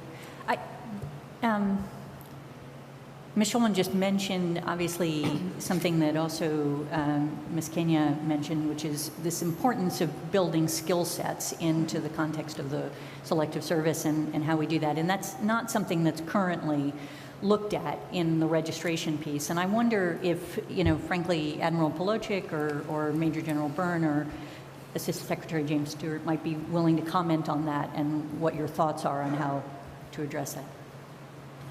I can start, Commissioner Haynes. Though today, the services, I'm searching for the right word. It's not struggle, but we all work towards keeping folks with those types of skill sets, aviation, cyber, intelligence, EOD, medical, nuclear, et cetera. Right? There's a plethora of really high demand, low density skill sets, and the services all use various tools today, right, to try to retain them. Enlistment bonuses, retention bonuses, et cetera. So we're already working in an environment where said skill sets are important. It is part, if I come back to Commissioner Barney's comment and question, it is the industrial base, tapping into the industrial base and keeping viable the industrial base for mobilization. It is inherent in question, what are we going to mobilize, right? I'm not necessarily worried about welders, but I am worried about welders, because welders are a precious skill, and we are having, our shipyards today are having problems hiring welders, right? But what is that skill set, and what are we going to be asking for the industrial base? That's the period of learning and how to go do that. And what do we really need? That's hence my comments on health services. There's an aspect of that, and there is this industrial base piece that I'm not quite sure that we've put enough human capital to understand how to go do that, what we might need. And it's not today. We're thinking 2030, 2035. Out here, so it's not an easy task, but it is a task that we are going to undertake. Can I make one comment on it? And I was sitting here thinking, somebody who has registered for selective service growing up when I was 18, the system itself, I look at it and it's not a positive system. It's a negative system. So if you don't do it, this is what's going to happen. So when we talk about buy-in for the American people, a lot of times we need to talk about what's the goodness of this. Why should you sign up? Instead, if you don't, you don't get this, or you don't get a job, you don't get financial aid. To further yourself as for me, as a valued U.S. citizen or a valued member of the United States, to be able to give back to society. When I look at skill sets, that is with system that we need to have the flexibility that the system works and not designed around a cyber warrior. I mean, we know that electricians are are in short supply. So some of those things that we know are known unknowns or unknown unknowns that are out there, we have to be able to leave that to the side, and as we're saying, design a system that can adapt to those things that we know 20, 30 years ago we wouldn't even have thought of. As we know, we have iPhones that are only 10 years old, and we can't believe, for us, of the amount of technology in that iPhone. Thank you. I would say that we have the total force. We have the reserve components. We have our civilians as well. We have incentives to go ahead and build the team that we need. They're already in place. So when we look at the Department of Defense as a whole, what we're trying to do is get these skill sets, but it may not necessarily fit for that individual for that particular time. So maybe a reserve component might be a better option for them, or a Title V civilian versus the active component as a Title X. So what we're trying to do is to find these skill sets, provide the incentives to go ahead and keep them, and as long as the demand signal is there, that's what we're reacting to in the personnel and readiness area.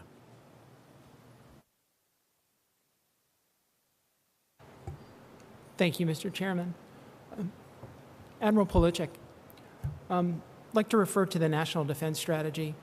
From the Joint Staff perspective, where do we presently accept risk with respect to force structure and resourcing? Sure. The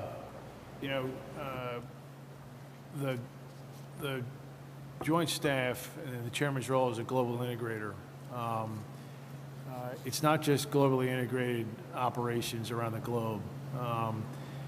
We are working towards bringing forward a better budget perspective, right? And so I think through this, and we think this on the Joint Staff as in kind of 3 time horizons: force employment, the stuff we have today; force development, the things that we can do within a budget cycle. So think 3 to 7 years.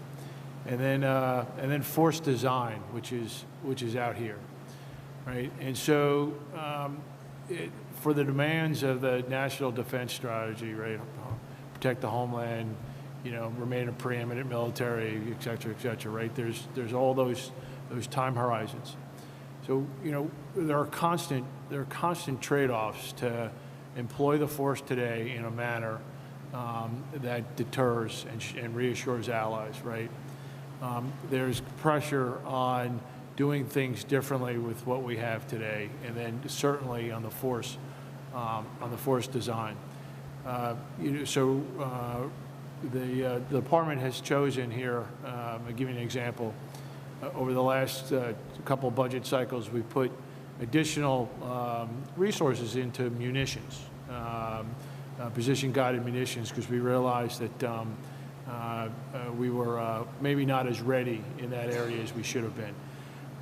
As we put significant resources into munitions for a fight today readiness issue, I'm sure that money came from one of those other time horizons: force design and force development.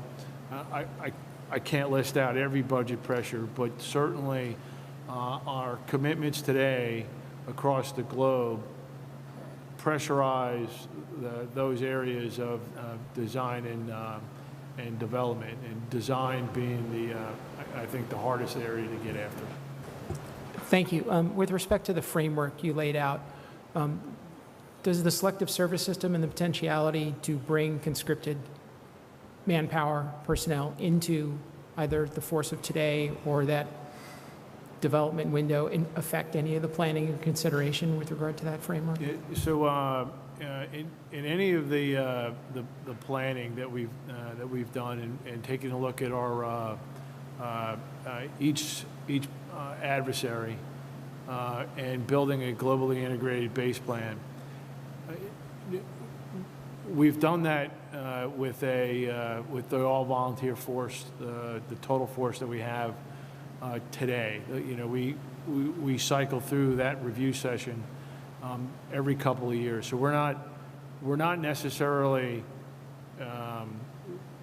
changing the plan for a 2035, 24. That's the force design element. So the plans that we're looking today are informed by the stuff we have today, the capabilities we have today, the political leadership outcomes that the leadership wants, right? I can tell you though, in that today look, force expansion has not been part of the calculus. Thank you. I'll yield back, Mr. Chairman.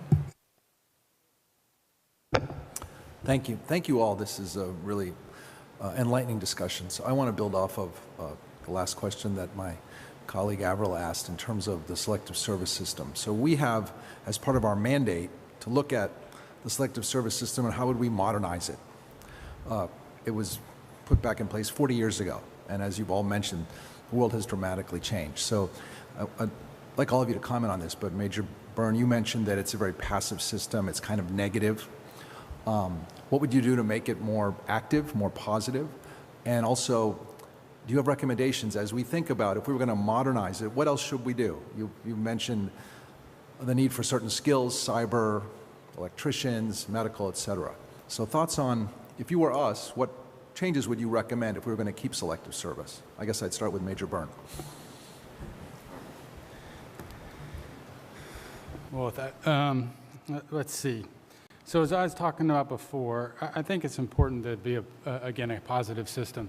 So however you design this, it's got to look at, if I'm a young person wanting to serve, no matter in what capacity, where is it that, you know, my value I'm bringing to the table as an individual, you know, and that's garnered for the system that I'm going to go into.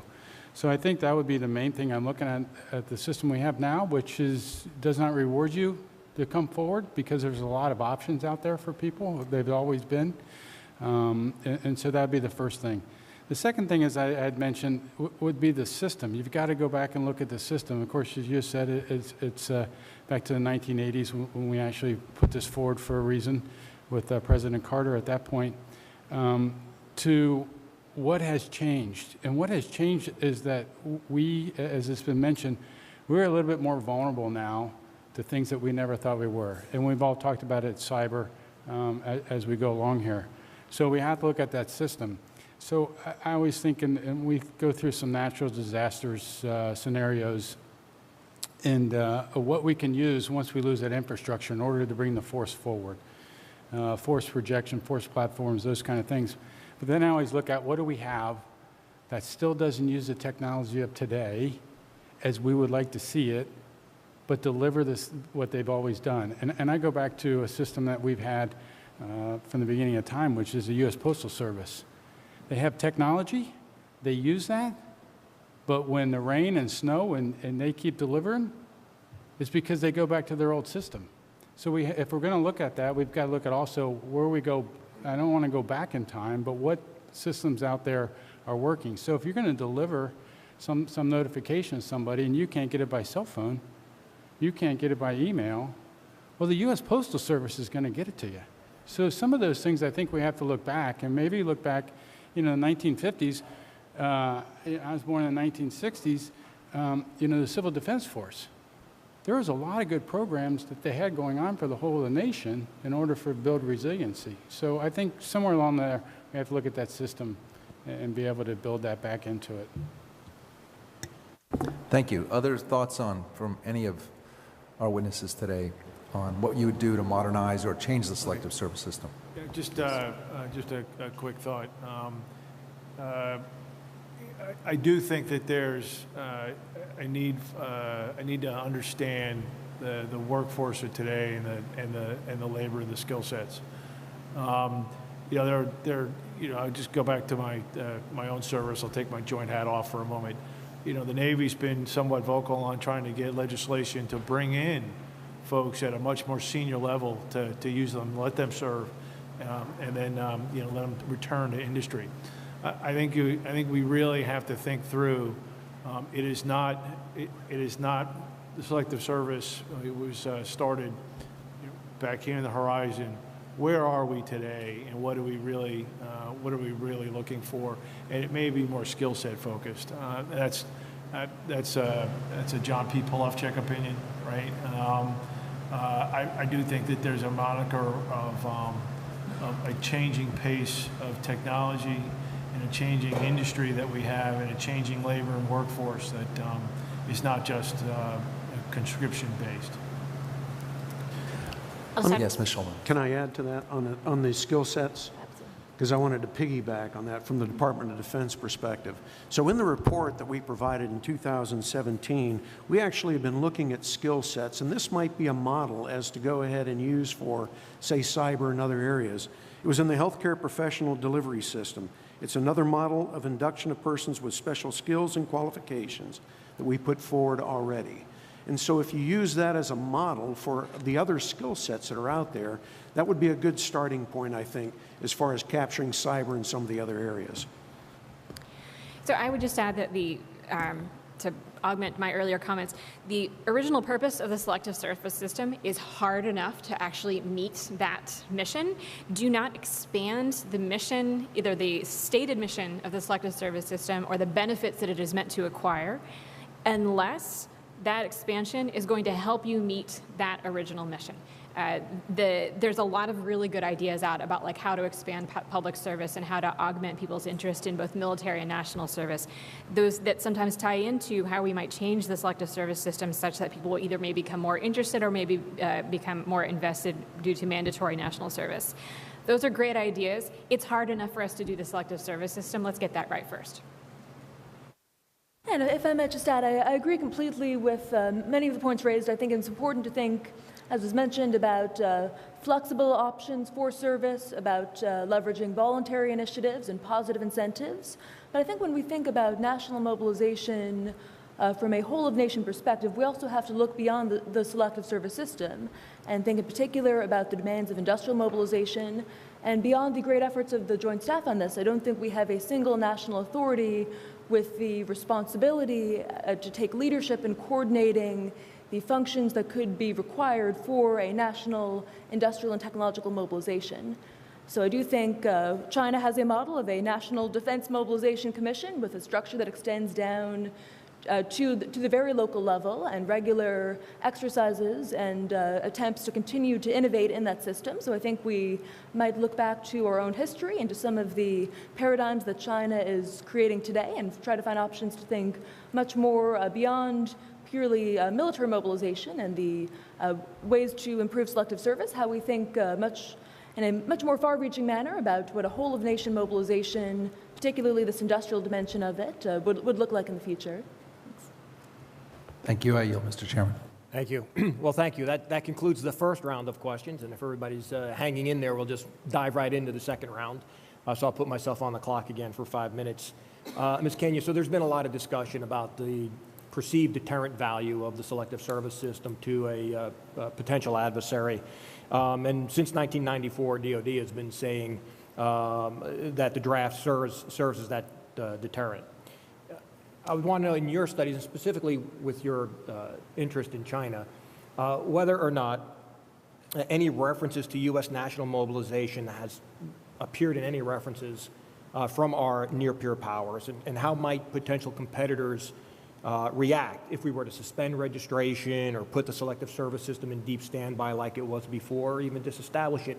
And is the concept of total national mobilization only fulfilled by having a selective service system, right? Can we still portray that we are committed to a total national mobilization in the events of a national security emergency without necessarily having a pre-event selective service registration system? I mean, compared to China, our total force is roughly equivalent to 10% delta in total force. So I think anybody would agree that a war of attrition with China probably does not bode well based on total population for us. So your thoughts on the true deterrent value and if it can only be met through a pre-event selective service registration system?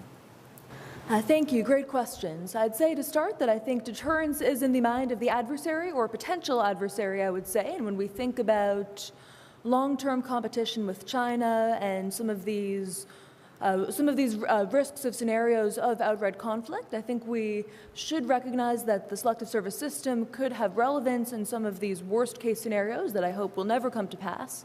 But in order to maintain deterrence and reinforce strategic stability in the region, including when we think about Chinese leaders' intentions potentially regarding Taiwan and otherwise. I do think we should preserve the selective service system while looking to modernize it for all of the reasons mentioned in the course of this conversation as a means of insurance, but I do think we also have to think in about developing more of a comprehensive framework for national mobilization beyond simply that of military manpower.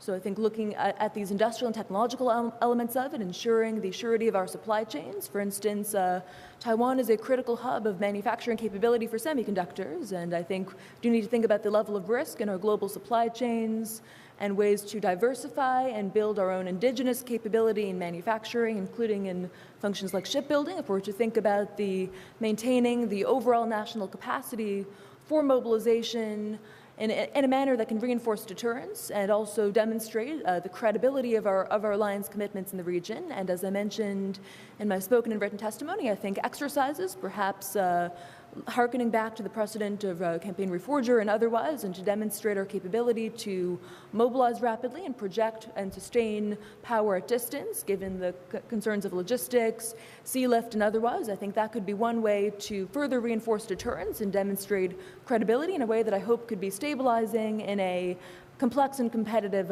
relationship with our great power rivals today.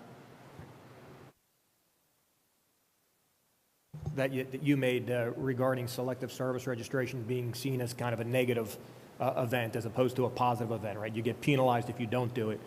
And again, the idea that DOD feels that it helps to close the civ-mil divide by being a link between the all-volunteer force and the potential for a future draft. And again, as previously stated, the vast majority of young men who register do it when they're applying for financial aid, and they get to that box that says, have you registered for selective service? And if you check no, it automatically brings you to the registration page before you can proceed. Or when they go to get their driver's license for the first time. Recently, an article came out that we see fewer millennials actually getting driver's licenses because they opt not to drive in today's gig economy.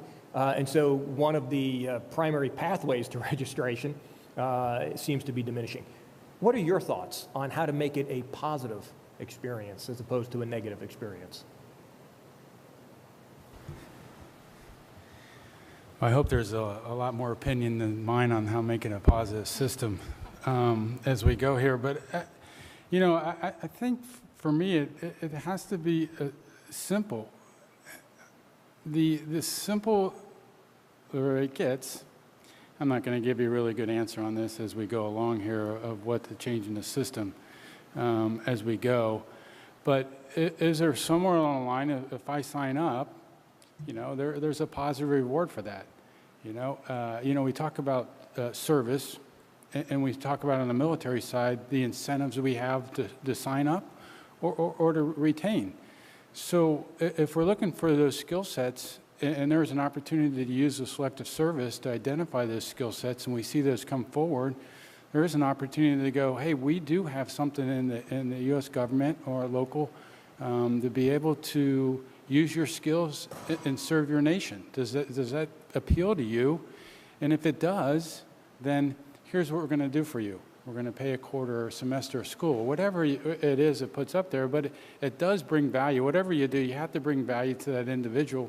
We've all grown up with these individual liberties, and this is what we struggle with between our individual liberties that we have as U.S., and then we have the U.S. government that sometimes has to balance between those individual liberties and what's good for the nation we bring forward.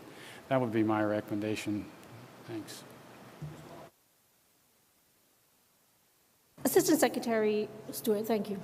The Deputy Director of Military Accessions Policy briefed the Commission on the plan to implement conscription that would assume a throughput of 14,000 to 18,000 registrants a day nationwide during the mobilization starting at day 86. The current MEPS stations, though, are currently resourced and staffed for current throughput of the 120,000 that currently comes through from the military services. Do you believe that the MEPS stations have the ability to meet that increased demand if, in fact, a total mobilization was called? So obviously, if we are bringing up selective service, we'll have time to go ahead and bring on the experts that we need to go ahead and fulfill that requirement. I'm assuming that we're going to have the manpower and the money to go ahead and have both the facilities and the manpower to process them. Currently, as I said, 14,000 to 18,000 a day is what they can go ahead and process. If we have locations and manpower to go ahead and meet the demand signal, which we'll have enough time to go ahead and do with the amount of time that we'll have with bringing up the selective service at that time, yes, ma'am, I think we can. So is the expectation that the department would then use contracted support as opposed to internal, let's say, reserve components, given decisions that are currently being made in the department? So ultimately, we would have a reserve piece and also a contracted piece, and so that would basically be used to go ahead and bring that MEPS capability up to capacity. So we're anticipating both military, which is a reserve piece, and then the actual contractors as well. So when the department makes decisions in terms of force structure, does total mobilization or even partial mobilization be part of the consideration that is made in determining force structure? Just changes? So force structure itself is based on the current demand signal. So ultimately, it's based on the operations plans, which the Joint Staff basically provides. And so it's all based on that demand signal. So currently, it's not set up for a full mobilization using the selective service. Current plans use all of our forces that we have. All the reserve component, all the active component forces out there will be utilized in that demand signal now, not needing any additional manpower for the selective service. That's what it's set up for right now. But ultimately, what you're getting at is selective services. If RO plans don't match what the demand signal is out there, which is, more force than what we anticipated, that's the insurance policy, and that's the benefit of having the selective service there, is to draw that manpower when you need it. I just want to continue a little bit. Setting aside the draft and the need for Congress to actually implement a draft, the way that the selective service system is currently set up doesn't seem to actually meet some of the I guess, factors that have been raised by some of the other panelists here today. Is it time that we look at a different construct if, in fact, the department needs something that is more flexible and more efficient, something that is more skill-based, that the selective service system currently cannot provide? So again, that's another organization, so I'm not going to tell them how to restructure themselves. But if I could go ahead and have an input to that, I would ask them to concentrate on certain skill sets, because these are the skill sets that I will need in time of war that are necessary for us to win. So that's, if I were to provide them an input, it would be in that particular area. Skill sets, if you can go ahead and screen them and provide me the manpower that I need to fill my requirements out there, that would be beneficial to us.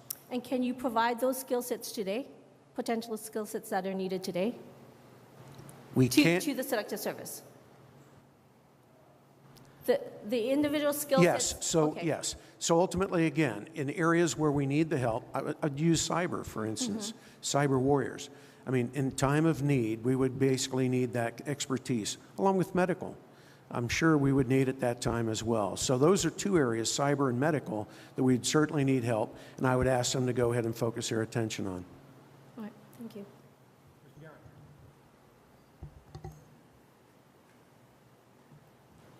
Thank you very much. Major General Byrne, perhaps I could ask you this question. Given your own impressive career working with our allies and partners, I would appreciate your reflection on any international concerns there might be about U.S. resolve if we eliminated this selective service.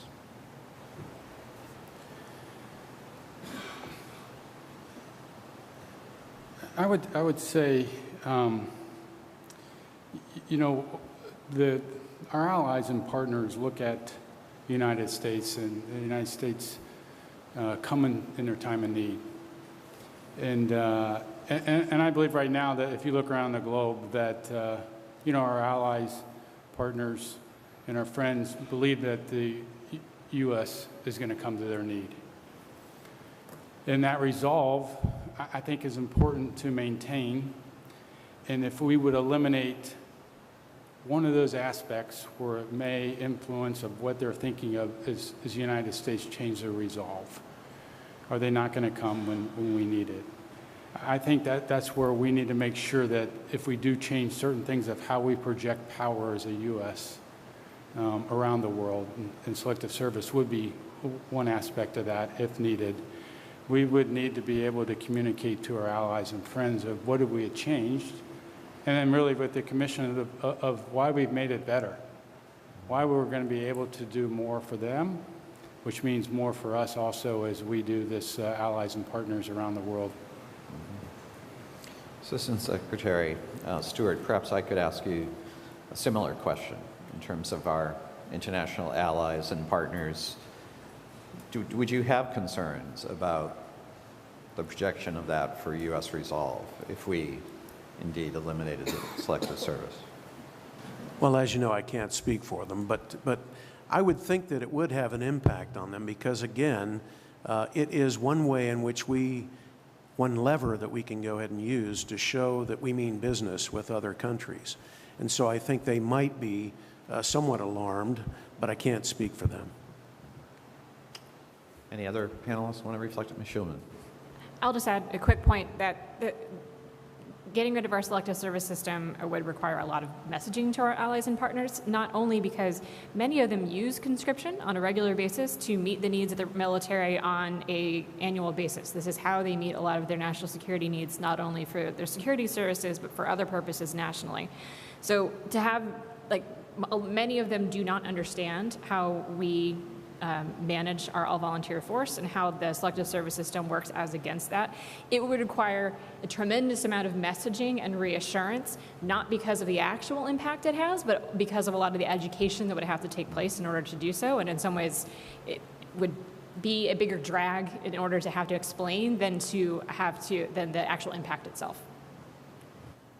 Yeah, I would just emphasize that we also have to think about resolve and credibility in the minds of our potential adversaries and competitors, and because they will try to undermine our will and resolve, including with regard to the credibility of our commitments for particular contingencies, such as the defense of Taiwan and otherwise, and our alliance commitments in Asia.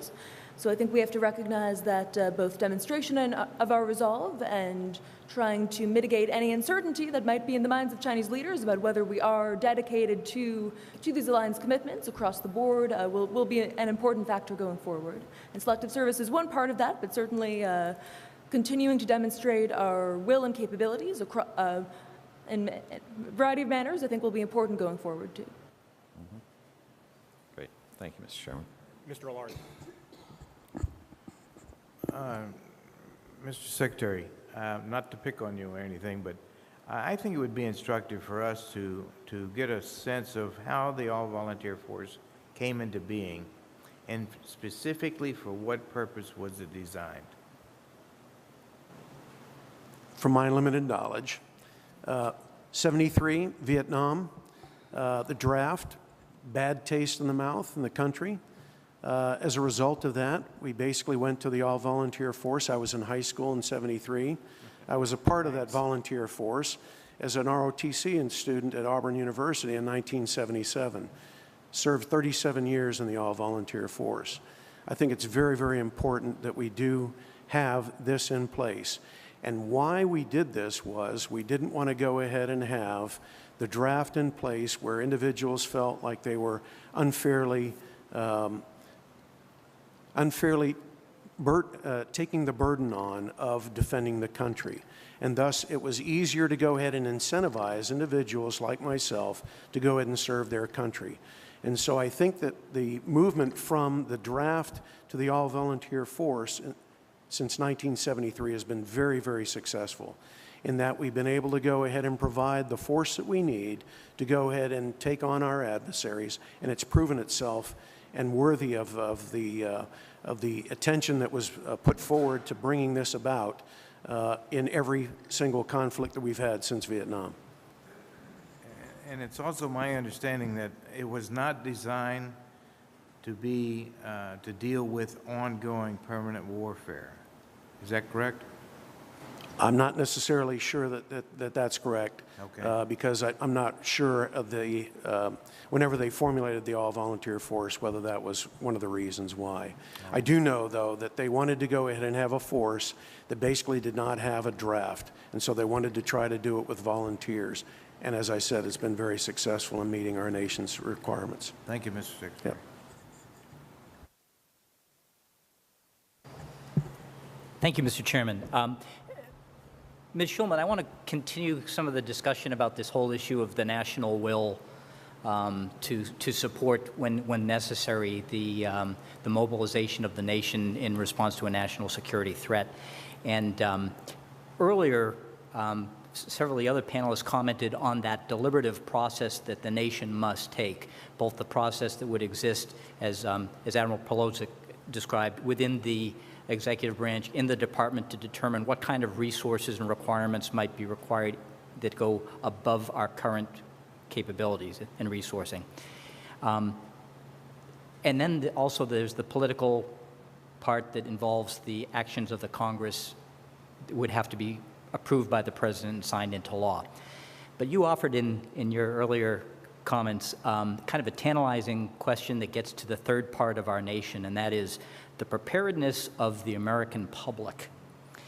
You mentioned that you might have some thoughts on like a K through 12 curriculum, and I'm interested in what you might think the nation could do in this area, not in the idea of militarizing our young people, but to better awaken this sense of national purpose, the opportunities to serve in a very broad sense, both in the military, national, and public, and how we might better prepare young people when they become of age to make informed decisions about how and where they might serve their nation. All right, so I'll mention a few things in response to that. First, I think in terms of, to step back a little bit, in terms of national will, we need to recall that the draft has become increasingly unpopular over the last 40 years or so. Even during Vietnam, draft was very unpopular. The war continued. During World War II, draft was middlingly popular. The war continued. Politicians don't necessarily pay attention to national will when they're making decisions about use of force, deployment, conscription, and they don't necessarily make decisions on whether or not to curtail those conflicts. Corollary to that is that if you can trust polling, is that the American people overall are increasingly in favor of a far more restrained foreign policy by the United States. And the rationale for that is questionable. Is it because we've been at war for 20 years? Is it because this is just our national tendency as a nation?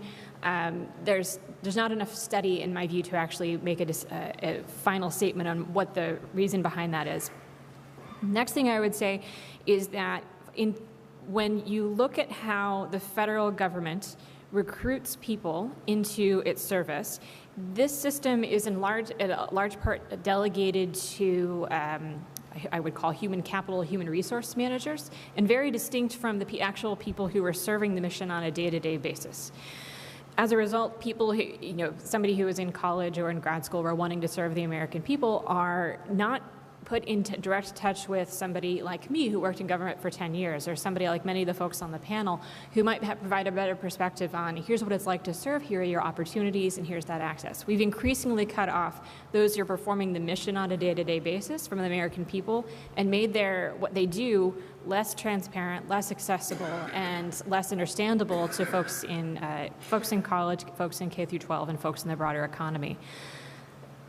We need to reverse all of those tendencies, starting with making what the federal government does more transparent to the American people, having them more involved in the recruitment efforts to bring in talent to serve in the U.S. government, and increasing our civic education such that people have a better understanding of American history, American involvement in the world, the pluses and minuses to a lot of our military interventions and foreign policy interventions, and expose them to a broader sense of why it is we have an investment of $700 billion in the Department of Defense.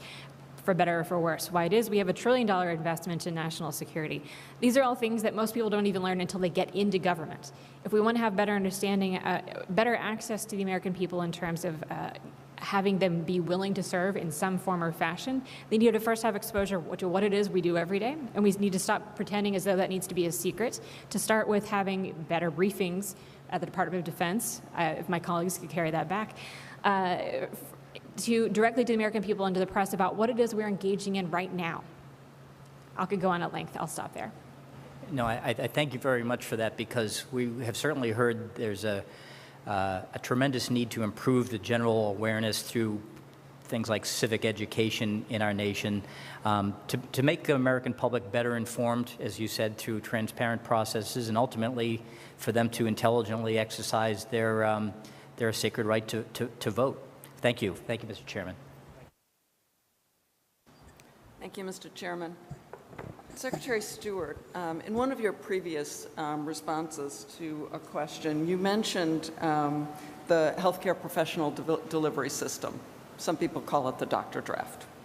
And you talked about that as a reasonable way of being able to infuse specialty skills or critical skills into the military. My question is, when I think about that system, one of the things that makes that doable is that healthcare professionals, for the most part, are licensed. They're licensed by a state. It's easy, maybe not easy, but it is possible to reach into those licensing systems within a state, maybe to compel a state to provide that information. My question is, when I think about other critical skills, and we've had a lot of discussion about critical skills, when I think about cyber, when I think about some of the other critical skills, even when we get into some of the skills electricians and in the industrial base, how would you propose developing a similar system for those critical skills that are not tied to a license? Maybe they're tied to a certification. The certification may be from a professional society versus a state. So I'd appreciate actually your thoughts, and if anyone else has thought about that, how would you do it for those non-licensed critical skills? Right. And you hit on the key. I think it's the professional organizations that you would have to go after to go ahead and get those individuals in your, particularly the cyber and some of the other specialties that we're looking for. So ultimately, I think it's professional organizations. As you mentioned, in the area of healthcare, they're all licensed. As far as legal help, again, they're licensed. And so how do we go ahead and reach out and grab those individuals? I think mostly, as you said, from professional organizations is probably the only way, with those lists and certifications that we have out there. Any other of the panelists thought about that issue? Okay. Ms. Kenya, in your written testimony, you talked about some additional enhancements to the selective service system. In particular, you talked about a voluntary alternative for registrants to choose the status of frontline service within the system, which could involve inclusion in a separate listing of those who would then be among the first to mobilize for a contingency. Could you talk a little bit, that's an intriguing concept, can you talk a little bit more about that and what you were thinking when you were discussing that? Sure. So I think my thinking was very much in line with the conversation we've been having about the criticality of skill sets and the challenge of identifying those who do have this expertise and professional experience. And I think, as we've been discussing, I think having positive alternatives and really leveraging voluntary initiatives and the patriotism of the American people who may hope to contribute in a time of national emergency and giving them a channel through which to do so. And in terms of the identification of those who do have those skill sets, having a sort of voluntary augmented process of signing up in which you self-identify if you have language skills or technical proficiencies. That could be one way to to perhaps augment the existing system, but I'll defer to the expertise of those who are more familiar with selective service. And I'd add that looking at the model that the Chinese military is starting to use today, they also have a number of militias that they're building up at the local level, recruiting those who might have experience in industry or even artificial intelligence engineers, and trying to think about developing new types of militias. And that's also something we have a tradition of in our own history, and we could look for whether continuing to augment the reserves and National Guard or new opportunities to leverage those who may be dedicated to service but not give them options that have greater flexibility than a full career in that national or public service. Do you think that that voluntary service of somebody coming forward to go first, do you think that would need to be incentivized? I think there could be certain incentives included in that system, perhaps optionality in terms of education or other, looking at the precedents we've used with success in our all-volunteer force, and perhaps that could also be augmented with an annual optional program of training or education, so that when we're thinking about what it would actually require to mobilize human capital for selective service, that there are those in the system who have experience and have been through the processing of MEPS and otherwise, and who are prepared or registered in some sense to do so. And I think in the theme of exercising and demonstrating preparedness in ways that reinforce the credibility of the system as one element of our overall deterrent and demonstration of resolve, I think having new options or perhaps new tracks within that system, while also recognizing that its core purpose would be for some more extreme circumstances. You could imagine that sort of new track or new tier even having a lot of relevance if we're thinking about natural disasters or other kinds of national emergency beyond the contingency of much lesser likelihood of a large-scale conflict. So I think definitely I'm not an expert on the selective service system, but perhaps something to consider in line with our overall conversation on the importance of identifying these critical skill sets. Thank you. Thank you, Mr. Chairman. So I'd like to dig a little deeper on this issue. So we've talked a lot about skill sets and leveraging the talent of the American people in times of crisis. But earlier in both your testimony, Assistant Secretary Stewart, and also Ms. Kenya, you talked about things like fairness.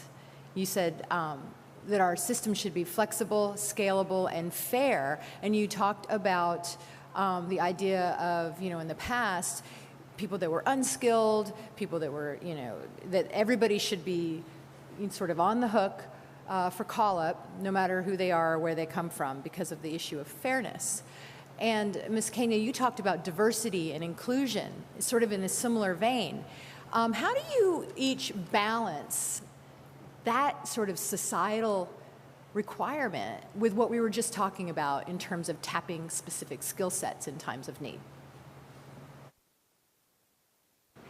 Sure. I guess I would say when we're thinking about the long-term challenge of strategic competition with a rival like China, who I believe is a potential adversary, but not inevitably one, I think thinking about peacetime mobilization, so to speak, for this competition, and in really recognizing what are our core strengths as a nation relative to the size, for instance, of the Chinese economy or population. And I do believe that in line with our values and also from a pragmatic perspective, diversity and inclusion and welcoming those who are inspired to serve is really should be core to how we think about fully leveraging the talents of the American people, as well as perhaps the MAVNI program and otherwise, immigrants who could contribute critically to our national defense, and building upon the long tradition of immigrants serving in the U.S. military with honor and with distinction. So I think that there certainly are questions of fairness when we think about how to have a system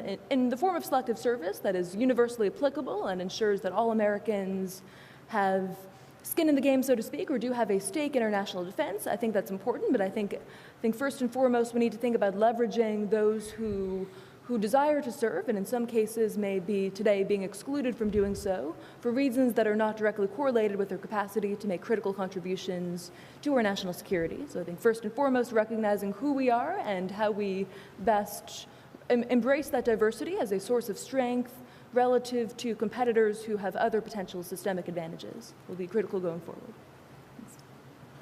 So let me piggyback on that. The fairness, skin in the game, obviously are key. Not everyone is going to meet those skill set requirements that we have, but everyone has an obligation, in my view, to go ahead and serve their country. And so the fairness piece is that it gives everyone the opportunity to go ahead and serve in a random way.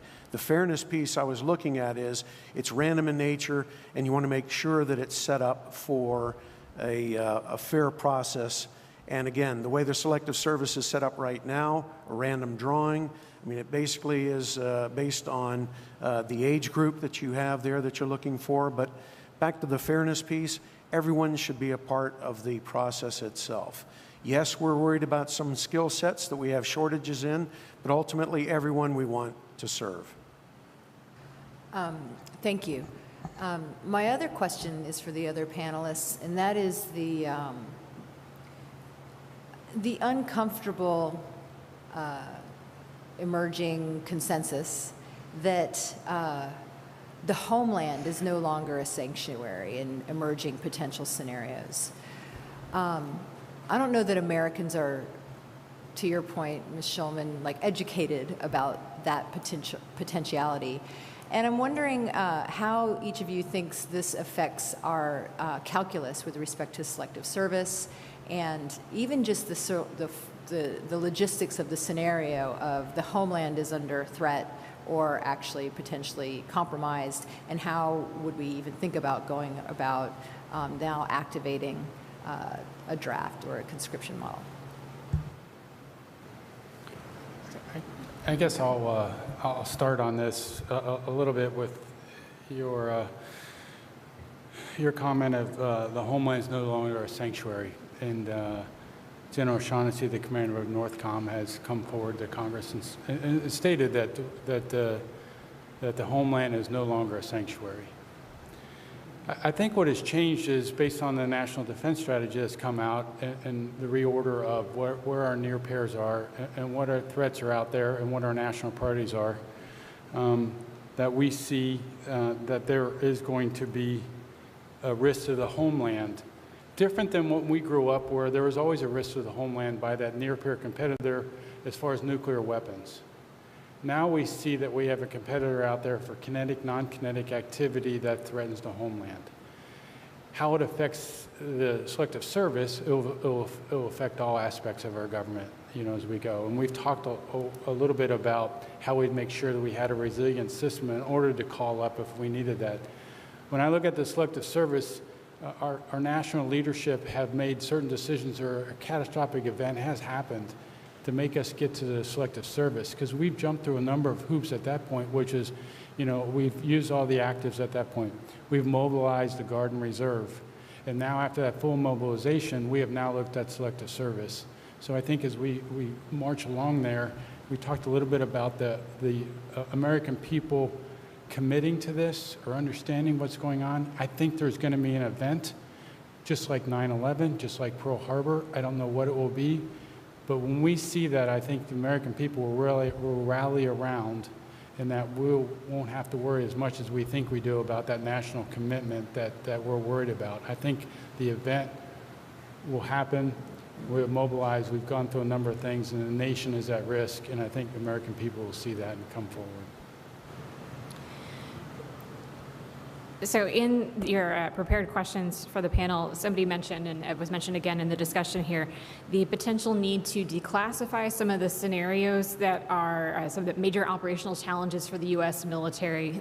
This is a recommendation of the National Defense Commission, and there was a decision made when putting out the National Defense Strategy Summary to not actually go into detail about what those operational scenarios that may challenge the current all-volunteer force are.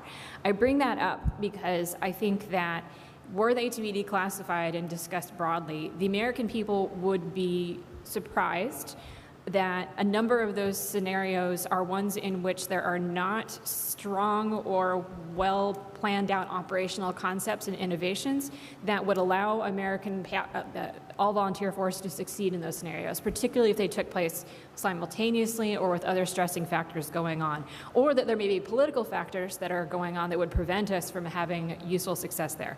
I raise that because I think, to your point about the homeland being under threat, being a surprise to the American people, There is a tendency in discussing national defense to talk about the U.S. military as the strongest in the world. We never lose. We have had all successes, and here are all the wonderful things that are great about us. And all of those things can be true while also acknowledging weaknesses, challenges that we've experienced in the last 2 decades of conflict, the potential to face really catastrophic losses and possible scenarios that are part of that list of in the National Defense Strategy, and just the fact that we need to have a better conversation about the fact that even $700 billion of investment in the all-volunteer force is not a 100% insurance policy against threat to the American people. Those are conversations that I think it should be okay to have and to speak aloud, but if you look at whenever the Secretary of Defense, the Chairman of Joint Chiefs testifies before Congress, that's not the tenor of the conversation. And I understand why, but as a result of that, we're talking about defense in a very different way than I think we need to be going forward.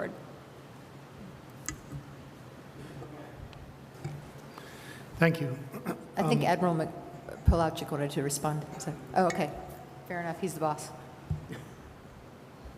Okay. I pose this to anybody who'd like to take a shot at it. We're going through this. Well, first we've all spoken about the knowns and unknowns, that the inability to accurately predict what's coming next. And we're going through this process of pre-registration with Selective Service based on that fact that we don't know what is coming. And in reality, if we do go to a mobilization, a draft, it will be the Congress that outlines in that draft legislation what is needed and what is not needed.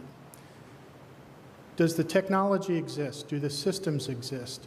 Is there the capability, if Selective Service and that pre-registration did not exist, for us to reach into the population based on what Congress puts in that draft legislation and call up those resources that are needed? Who, what age, what skill sets? Could we do that through the draft part of it rather than the pre-registration, or do away with the pre-registration?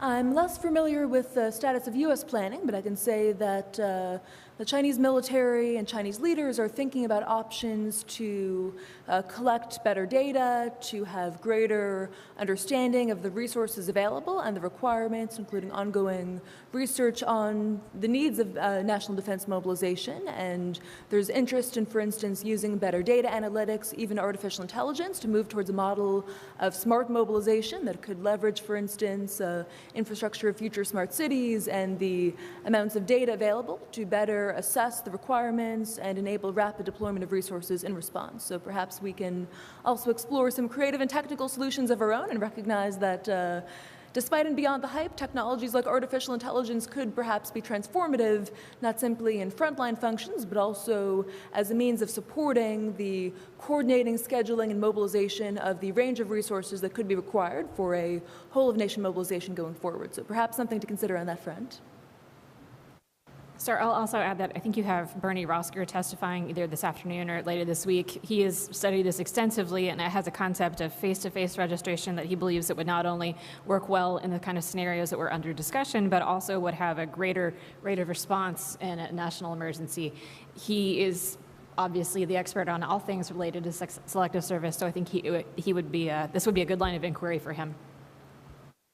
And I guess my only input would be, what would be the cost for the new setup that you have when you already have something that is providing a set service? So if Congress were to go ahead and do that, ultimately there would be some sort of structure and some sort of processes that are put in place. How long would it take? How much does it cost? Those would be my two questions on that.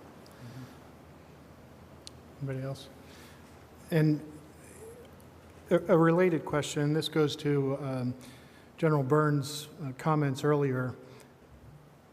If Selective Service were completely voluntary, if that pre-registration were voluntary, do you envision that that could be an effective system, assuming that our political leaders bought into it and did their part to inspire young people to register, sign up, offer their skills, so that we had a not only an all-volunteer force, but an all-voluntary backup force that could be called upon.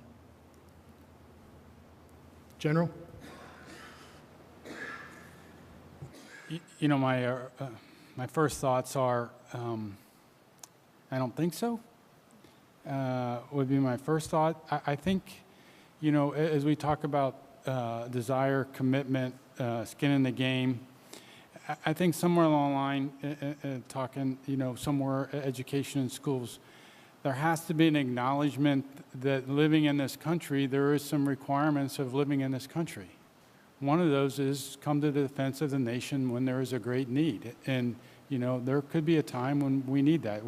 We've so gotten used to not needing that, but the selective service is for that reason. So I would be hesitant not to have something that is a requirement, because there may be a need that somebody who lives in the country right now will need to come forward at that point, and that's just part of living here in the United States. I'll just add that I do think the equality of the system as a right and duty of all Americans, and I do hope that women will be included going forward, because when we think about the requirements of future conflict and the fact that all positions are now open to women, there is no reason not to call upon women equally in this process. But if we were to explore alternatives, I'd say that continuing the equal applicability of this to all Americans, but also perhaps providing some optionality beyond military service, whether for civil defense or other forms of supporting the nation in a national emergency that wouldn't purely involve military options, could be worth evaluating going forward as well. Because I think there is something to be said for all Americans having a responsibility and duty in these sorts of contingencies of extreme emergency. Thank you. Thank you. Just one question. I think we've heard a fair amount, and I don't think anybody's testimony has really contradicted this, that the likelihood of the need of a mass mobilization draft is pretty low in the context, and not being able to rule it out and still wanting to have a selective service registration system available as a sort of an insurance policy in that scenario. I guess, can you tell me what your view is about the likelihood of the need for a skill draft?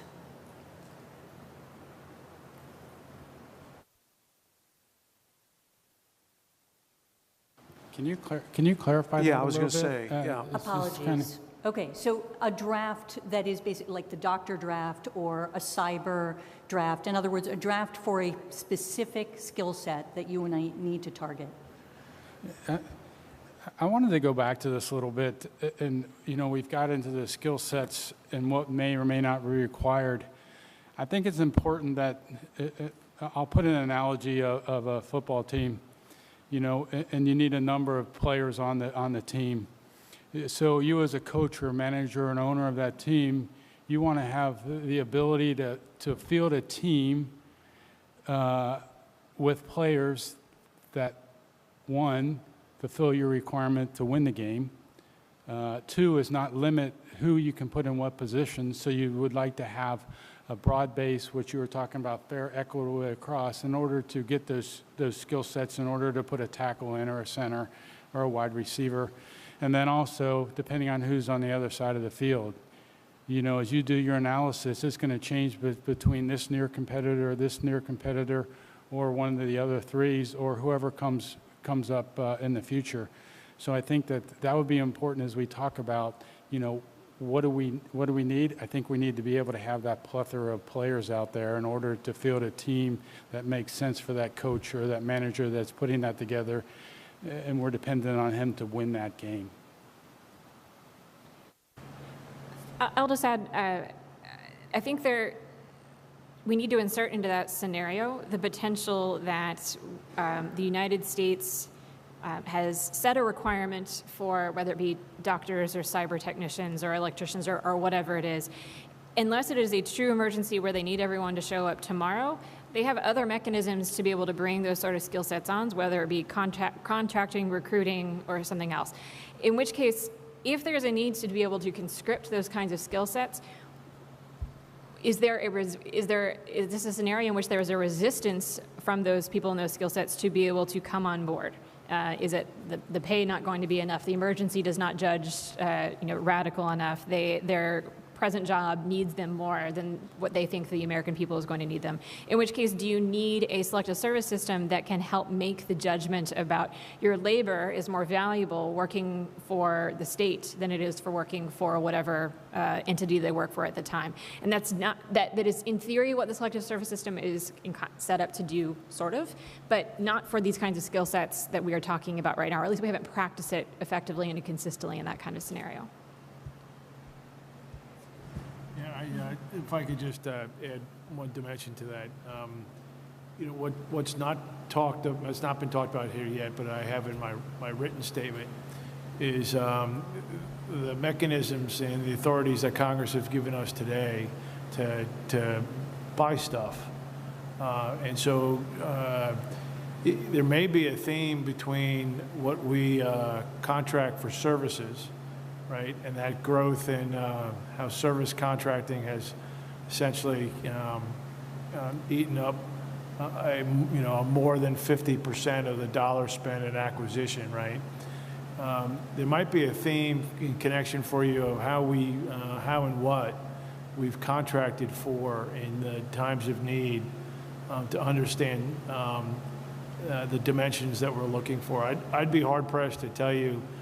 I think a skill set sitting here today that you would have to design a system to meet the needs of 30, 40 years in the future. But you may have a benchmark of what we contract for. Might be a mechanism to keep pace. Thank you. I yield the rest of my time. Thank you, Mr. Chairman. Admiral Polowczyk. It's been stated previously by my colleagues here and folks on the panel that we're pretty much incapable or haven't gotten the next war right. And when we're talking about mobilization, I think where it really comes into play is we didn't get it right and it's unexpected.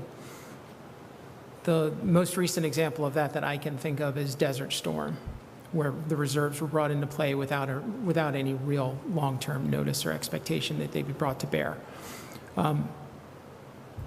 That was not a particular success story with regard to combat formations of the reserve. Several combat brigades were found to be seriously deficient in terms of their training and their material readiness. But also, since we're focused here with regard to the selective service, it's about personnel, that type of mobilization we talk about. There are also serious concerns with the medical and dental readiness of significant chunks of those formations. What have we done in the last nearly 30 years to avoid that stuff? For the folks that we do have in the all-volunteer force, which is the one that we plan to bring to bear, that are ready to be put into play. So the investment in readiness, I think, has been a byproduct of those things that you've mentioned. Currently, in the Joint Staff in these reviews, we are now currently using tools to really understand the bench strength that we have and how ready they are and how ready they are for what.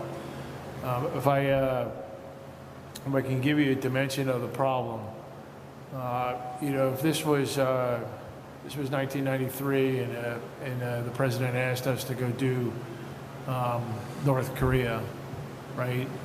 We would have gave the Korean commander everything he asked for. We're not in that same place today, right? So back in, say, 93, you didn't have China. You didn't have a resurgent Russia. You didn't have Iran. You didn't have VEOs, right? So the force has global commitments, right? So any contingency today, the joint force will have to deal with that contingency and then balance the deter across the globe in that capacity. So we realized that we needed a mechanism to really understand the bench depth and strength that we have. And so the Joint Staff has developed some tools to go do that and the readiness mechanisms. I can't comment on the individual readiness of any individual reserve unit, but I do agree with you that the strength of our reserves is the strength of their readiness. And I can tell you that the force employment horizon and that readiness, gets its it gets a fair shake in the budget cycle. Thank you. Mr. Stewart, do you have anything to add?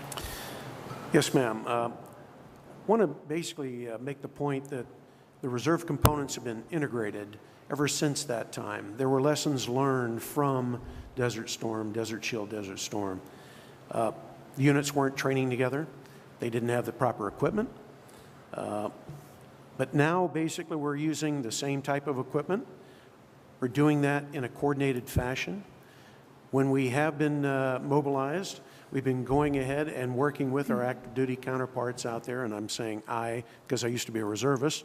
So again, I'm very, very familiar with the coordination efforts and the lessons learned associated with Desert Shield, Desert Storm, because we did not have equipment, manpower trained to the same standards. All of those have changed. So the policies and procedures with assuring the readiness of individual members, held to the same standards. Was that not the case before? Not necessarily. I think in policy it was, but not in actual practice. We are actually seeing it now, where individual units are working with their active duty counterparts in Iraq and Afghanistan and perform magnificently with the same equipment, trained to the same standards. Thank you. Thank you. Ms. Schulman, I'm intrigued by, you've said a couple times that we should declassify the scenarios that could lead to the need for a mass mobilization, which I think is a very strong argument you're making. So I have a two-part question, first for you and then for Secretary Stewart and anybody else. The first part just for you is, what's the argument against declassifying those? And if we did need to move to a mass mobilization, what would be the most important thing we'd have to do, and what should we be doing in peacetime to prepare? So quick clarification, if I'm remembering the actual language correctly, it's less those scenarios in the National Defense Strategy are not necessarily ones that would lead to mass mobilization, but that are just the ones that are operational challenges for the current force. And so I think there's I will also add that there's a potential for not having the Department of Defense declassify them, but having the broader defense community sort of acknowledge that they are there. They wouldn't be difficult to guess if I was up here, but I will not do so in this forum. But to be able to have those conversations, putting a name on those actual challenges rather than just saying, succeed under an ATU-AD threat, which doesn't really mean much to a lot of people. The argument against doing so is for the same reason that we classified the defense strategy, which is something I recommended a few years ago, that our adversaries are reading how we prioritize, and our adversaries are reading where it is we are taking risk. And I think there's got to be a balance of conversation in terms of what are those most sensitive issues that can only be held at a highly classified level, and debated there in terms of where we are taking risk and where we are concerned about the readiness of the present force, as against the need of Congress in particular to be able to hold DoD to account on what it is doing to actually successfully implement its strategy, to innovate as against those scenarios, and to invest in a force that is ready for doing so. But the argument against it is obviously that China can read just as well as I can. They're probably reading the National Defense Strategy as we speak, that's classified anyway.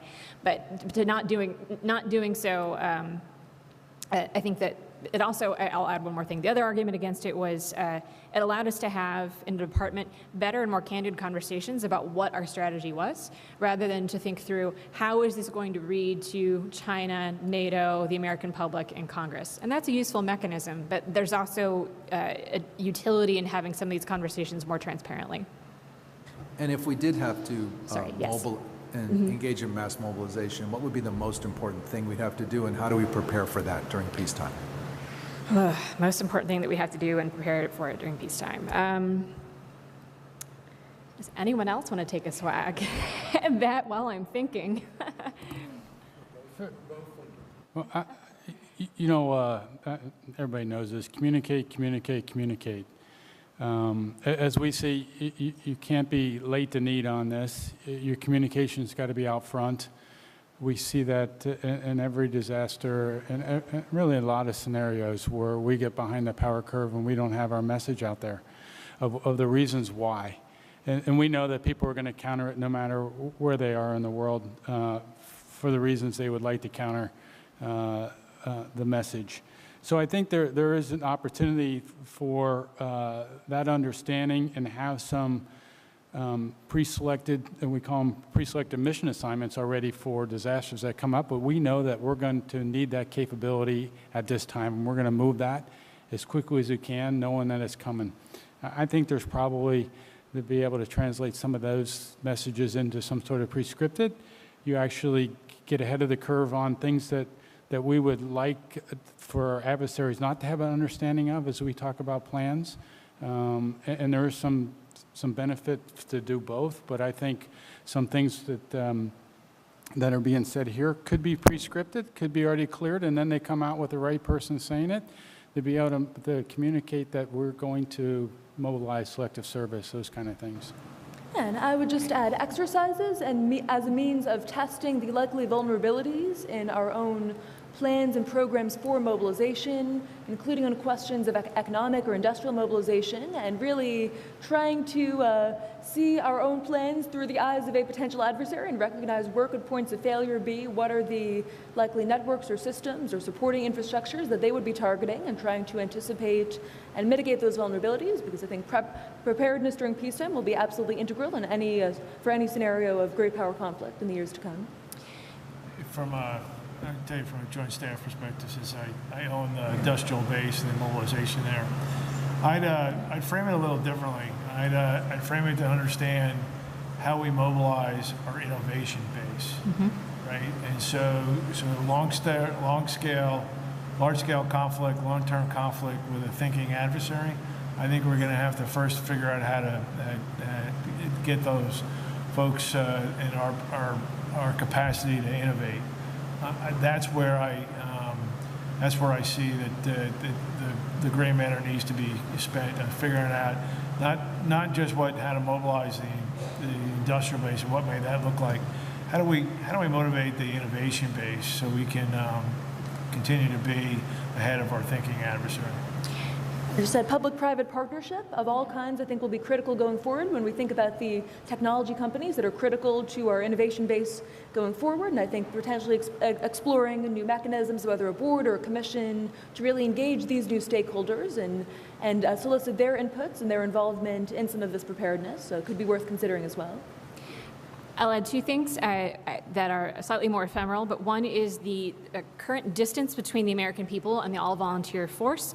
That needs to be addressed in peacetime, regardless of any possible conflict we see ourselves in.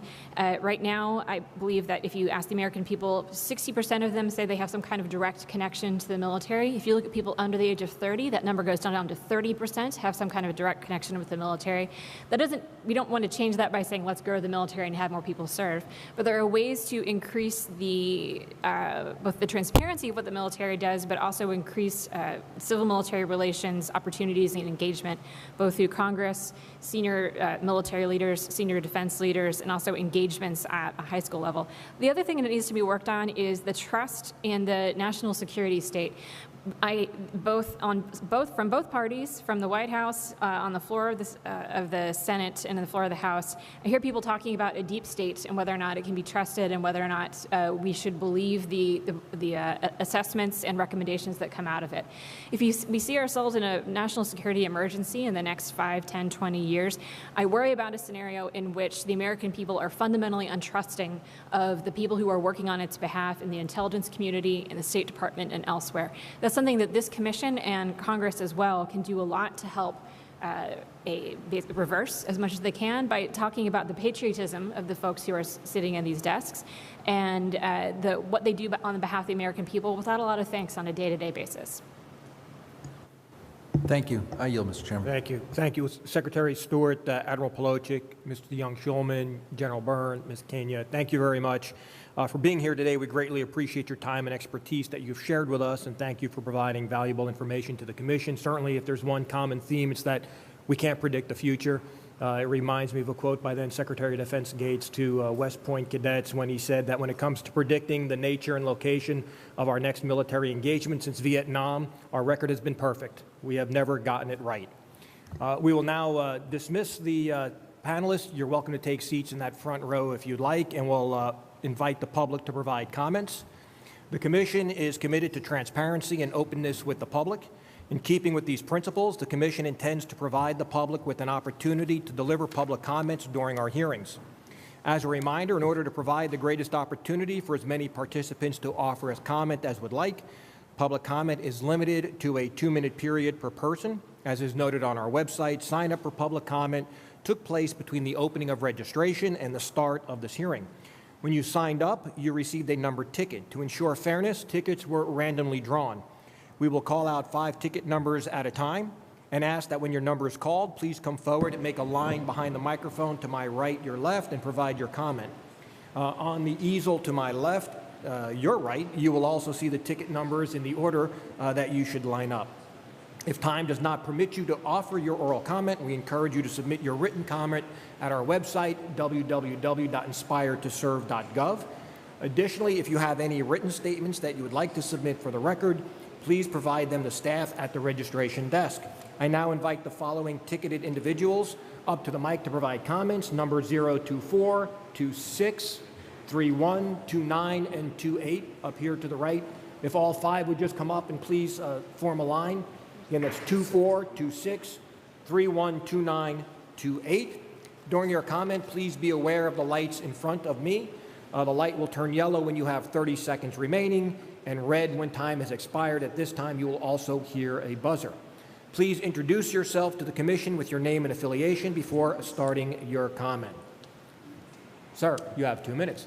Good afternoon. Good morning. I'm Major General Dennis Leitch, United States Army retired. I'm the Executive Director of the All Volunteer Force Forum, and I appreciate the plug several times when I heard the term skin in the game. I'm the author of that book.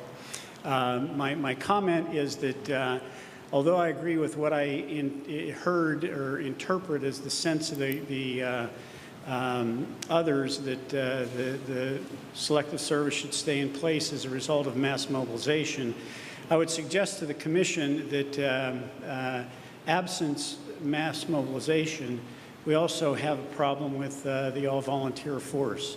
As an example, the Army is the canary in the coal mine with regard to enlistments historically. Last year, the Army started out with a goal of 76,500 to be recruited. It was subsequently reduced to 70,000. 10 to 12% of those that were successfully enlisted required waivers, and 1.9% were Cat 4 soldiers.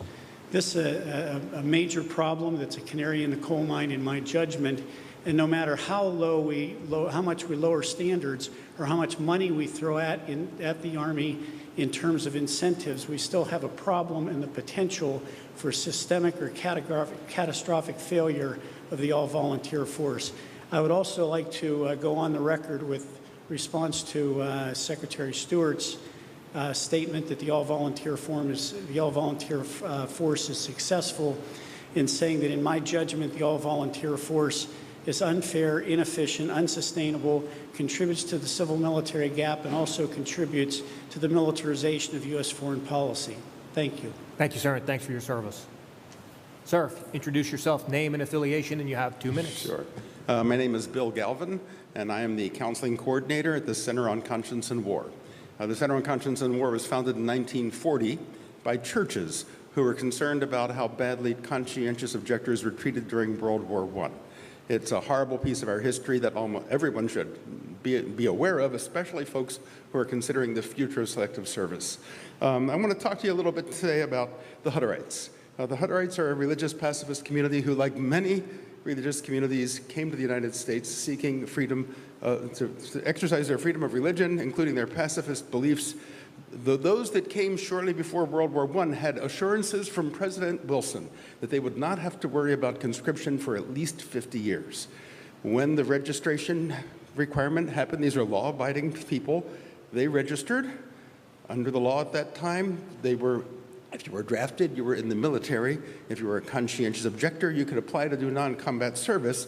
But if your conviction said, I can't do any of this, and the Hutterites couldn't even wear a military uniform, they were court-martialed, they were brutally treated.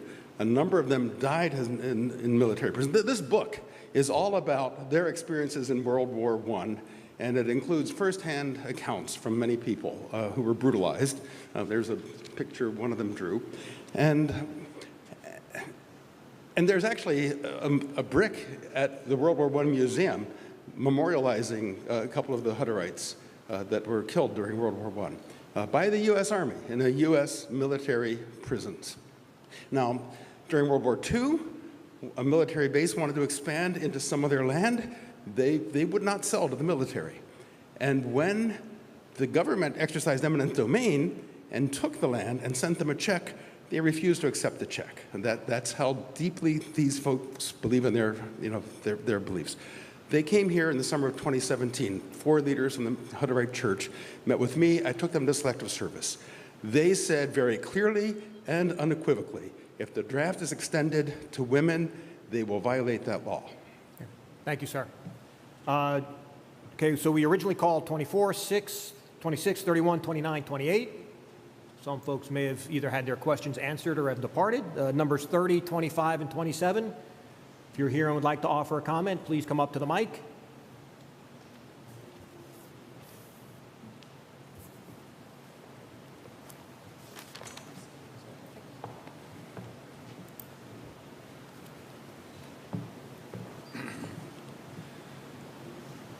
Commission members and staff, I am Dean Hess, Colonel, U.S. Air Force, retired. I am a senior advisor to SOS America, which is Service Over Self. As a retired Air Force officer and business consultant concerned with the need for continuing renewal of our country, I commend the SOS America initiative as a part, hopefully a big part, of the solution to modernize the selective service system. Pre-mobilization registration would meet our need to track completion of a new national service requirement. Using the selective service system is cost-effective since it would be unnecessary to develop a new system to support the SOS military requirement. General John Borling, our chairman, has testified before you here in Washington, but I take this opportunity to emphasize that the military is the most respected institution in the nation. However, since only a small percentage of our young men and women qualify physically and mentally for the all-volunteer force, we support the need to expand the opportunities for military service. SOS America advocates an affordable, one-year small unit military experience. Imagine mixing geography, backgrounds, and ages, 18 to 25, in a small unit of young people whose physical and mental requirements would be based on the ability to take care of themselves versus the strenuous requirements of the all-volunteer force. Absent exemptions and given demand, they would train and serve in platoons of 30 companies of 100 and respond to the mission needs of the services, the Guard, the Reserve, federal and state agencies. Shared values and experiences, affirming the reality that they served, this is the earned benefit and the benefits to our nation. It's all about nation building. I commend you to look at www.sosamerica.org, Service Over Self. And I have a list of all the benefits that you could provide for an SOS America could also be applied to what you were talking about this morning. Great. Thank you, Colonel. If you can provide those documents to our staff, we'd appreciate it. If there are any other ticketed members who wish to, or participants who wanted to ask a question that have not yet come up, please do so now if you received a ticket. Okay, seeing none, then I want to again thank our panelists providing their testimony today, Gallaudet University for hosting us, and all those in the audience who took the time to attend today's proceedings. It's only with your help and input that the Commission will achieve its vision, every American inspired and eager to serve. There being no further business before the Commission, the hearing is adjourned.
This hearing from the National Commission on Military, National, and Public Service taking a brief break for lunch.